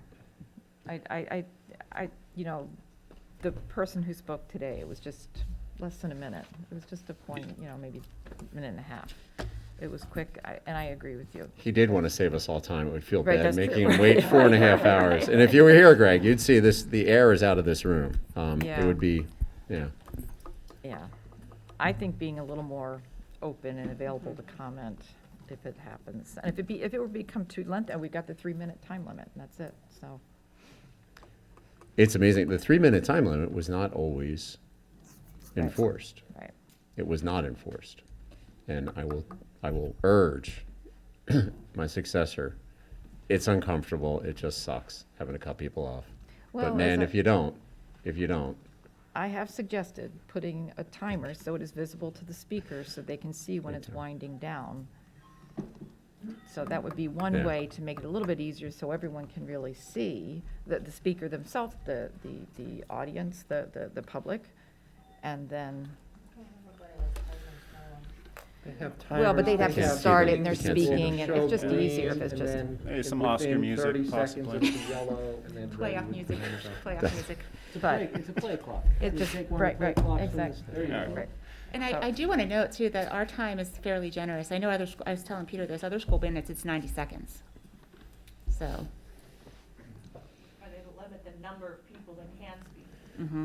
we can. We do have language in here about that. I would say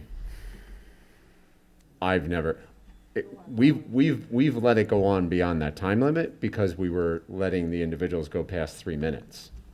So I have never, when I've been presiding, been in meeting where we hit sort of an overall number and I said, hey, we gotta get to our business. Let's throw the rest toward the end of the meeting. And that's because of the 3-minute time limit per individual. So we've come close, but we've never really even gotten there. Yeah.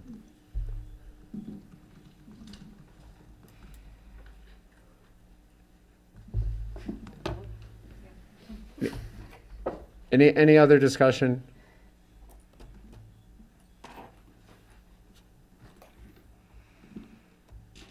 All those in favor, as is on policy policy 006 and 903? Please say yes. Yes. Yes. Yes. How's this work? Opposed? No. Okay. Item 10.003 are. We just did that. Sorry, 10.04. That's gonna be late. Board goals and strategic plan. These have been copied here for discussion, where we can revisit them. I would point out this week, and this is actually part of our goals, is the school visit, which is scheduled for this Friday. We will hit a number of points in the school visitations, MTSS. We'll look at the virtual academy, in-depth program review, specifically implementations. So we heard actually a lot about MTSS and the IDPRs today, the model for teaching and learning. This is how we fulfill those goals. So I look forward, for those who can make it, to seeing you this Friday. 10.05 is a preview of the board reorganization meeting. For those who are unaware, on December 6th, the board will elect officers, and often neglected, a lot of people go for the headlines, but don't forget there are a lot of other seats and roles that we fill, and we are losing a lot of contributors, including 2 of our Beatty reps. So it's really important that we have people who can step forward to fill these roles each year. Again, in interest of time, I'm going to go pretty quickly here. So, item 10.06 is new board member onboarding program. We spoke a bit about some of the meetings that have already taken place between, we're by and among the administration and our 4 board members elect. In 2017, the state mandated a more robust system of onboarding for all board members. Pine-Richland School District was one of the first districts to have their training program approved by the state. Ms. Williams was instrumental in developing that. We really put it to work, and it grew out of the work that was done in onboarding 5 members who sit with us now. We knew we had a big transition facing us, and we came up with a system that was much more rigorous. Again, things that you don't see that have changed over a decade that we can see.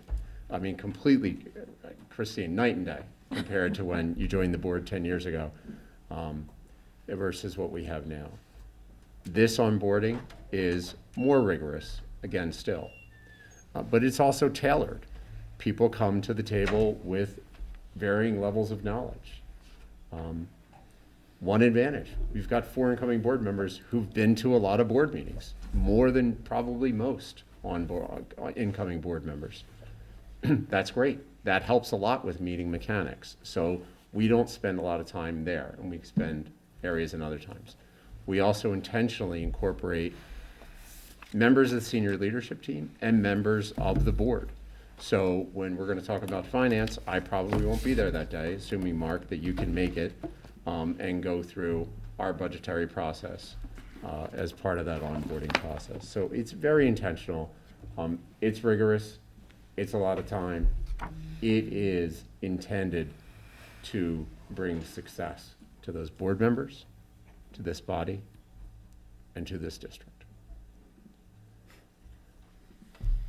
Any questions there? Any reports from board members or the administration? I'm just going to do a real quick rundown of the PBS legislation, real fast.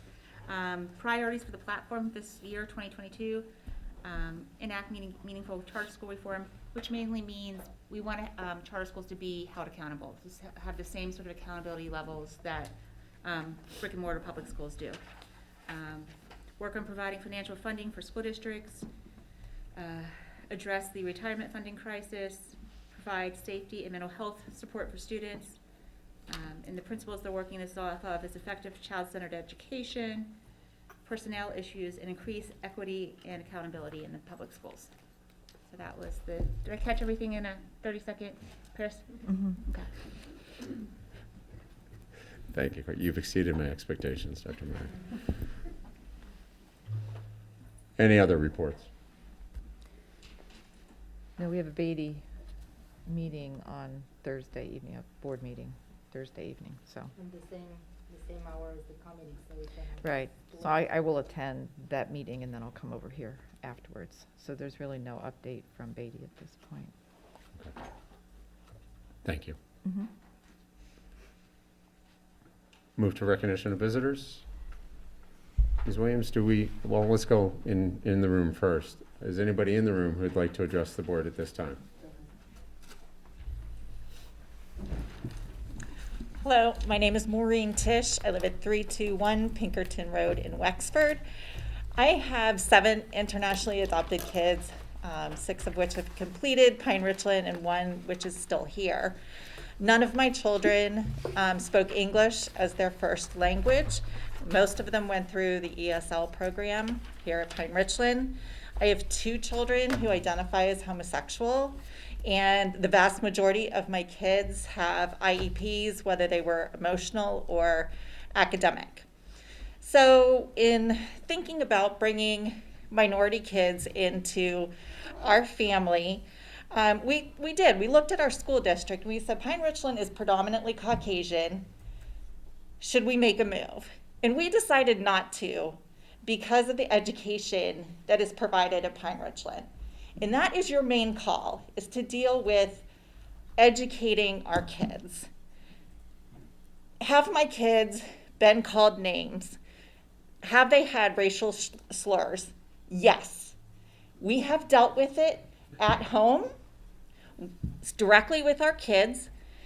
When it was necessary, we have brought it to the attention of teachers, of principals, and it has been addressed.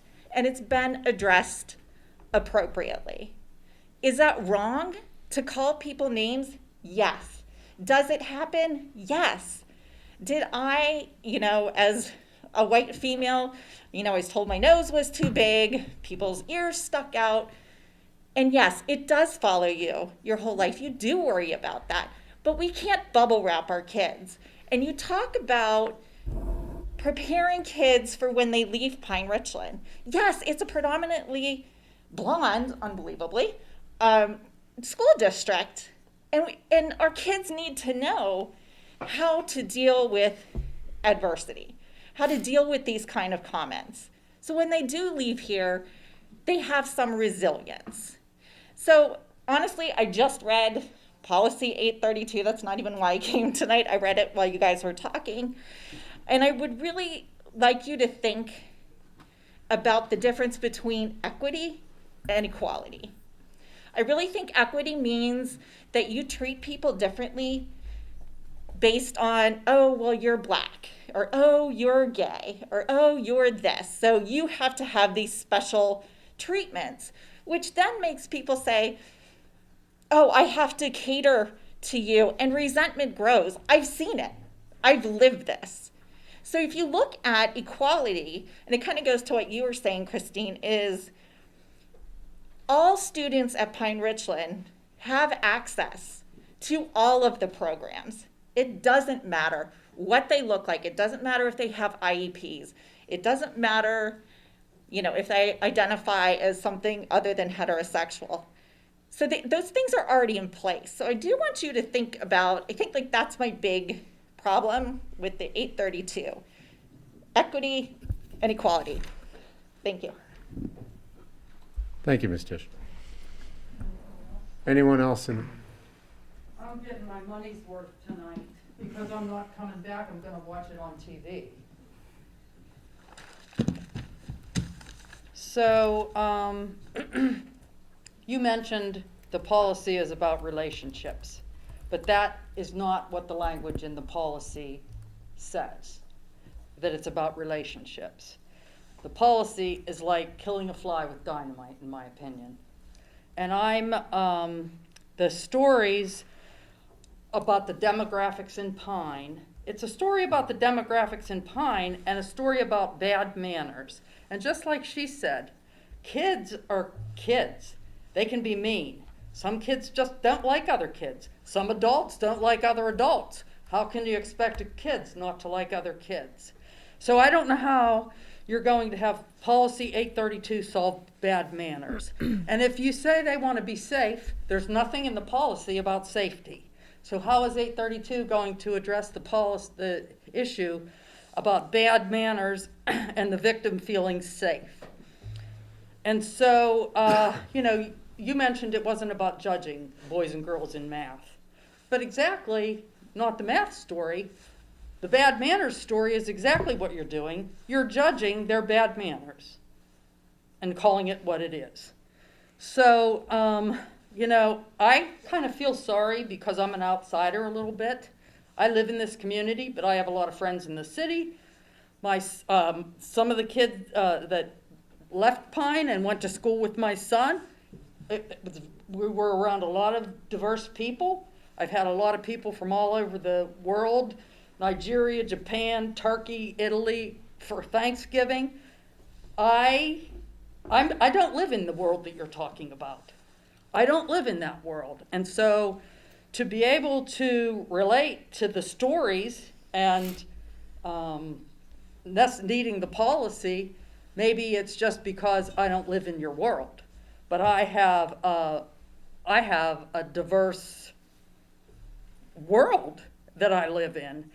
And so, when my brother in Florida, when his son was in middle school, he was the only Caucasian in the class. That was several years ago. I don't know what they're doing down there now. We always chuckled about it. We have international adoptions in our family. I'm having a hard time relating to solving bad manners with this policy, particularly about some of the details in it that I pointed out in my email about bias and the other federal laws actually that are actually in place in addition to the First Amendment, the Equal Opportunity Clause and stuff like that. So in closing, I would like to say I rewrote the policy for you, and here it is.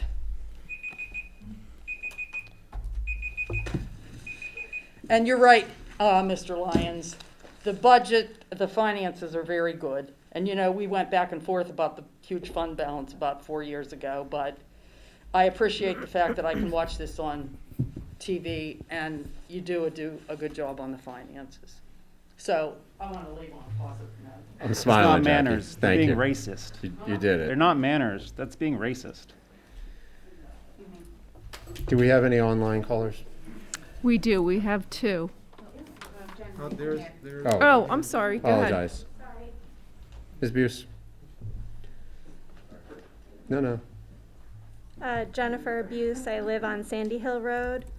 Mr. DiTullio, I wanted to express how childish and cowardly your continued in-person absence over the inconvenience of wearing a mask at the board meetings remains. And then I was just going to say, do all students have access to all the programs? We actually don't know because we haven't aggregated the data, which is what Policy 832 will do. Figure out, is there equity or is there not equity? Mr. Kashani wants us to take the emotion out of 832. The state of Pennsylvania requires this data that will be collected if we pass 832 at a certain percentage of non-white students. So we just happen to not be there yet. Achievement gaps and opportunity gaps, which you had trouble with those definitions, they exist. We don't know if it's happening here because the data hasn't been collected. Mr. Kashani and Mr. DiTullio in particular, and to the community at large who are afraid of CRT, DEI is not the lies you are hearing. Please listen to the community experiencing racist and homophobic slurs. The board will further lack diversity due to Mr. Moy's and to some extent Kashia's departures and local Republicans scaring the community from voting in the exceedingly talented and capable Dr. Patterson. I have no desire to tell anyone the racist experiences of our kids. We don't want our babies to focus on the negative experiences in their lives. Hear me when I say, talking about these real, historical, and current experiences does not cause the harm. The only reason I have shared any of it is because people are still shocked and in disbelief it is still happening, not to pull at your heartstrings.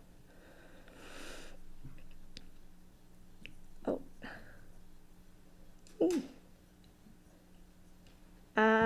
Sorry.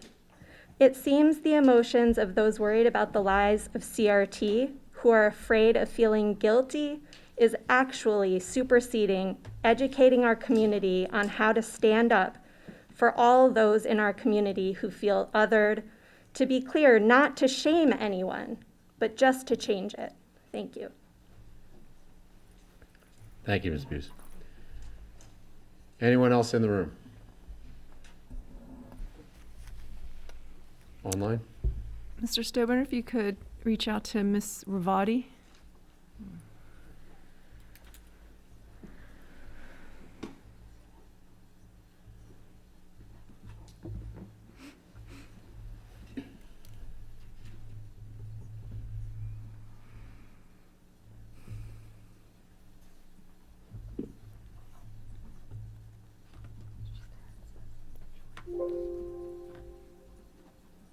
What? Hello? Hello, Ms. Ravati? Yes, You're online with the board. thank you.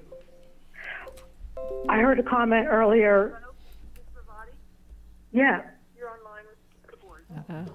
Thank you. I heard a comment earlier about there being no air left in the room, so I'm going to defer many of my comments about the mask issue as well as policy 832 till the next board meeting. I do have some points to make that I think have not been raised yet, but you guys have been here all night and it's been a long night, and I do have appreciation of your time. I do want to just say one thing about policy 903 that was just read. I'm not sure. I haven't looked at all the policies. I actually have looked at many of them. But when you talk about not having personally directed statements made by participants and giving the presiding officer discretion to interrupt, I think the board itself needs to sort of display that own decorum to each other.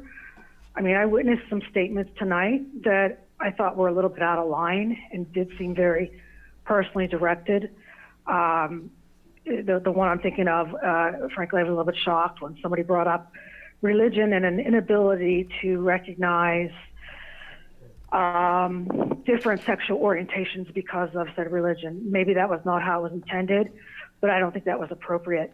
Otherwise, I also want to say thank you to the outgoing board members. This takes a lot of time and effort. You all have families and jobs, and do appreciate you're willing to volunteer your time. So have a good night. That's all. Thank you, Ms. Verratti. And our last speaker would be Matthew Goring.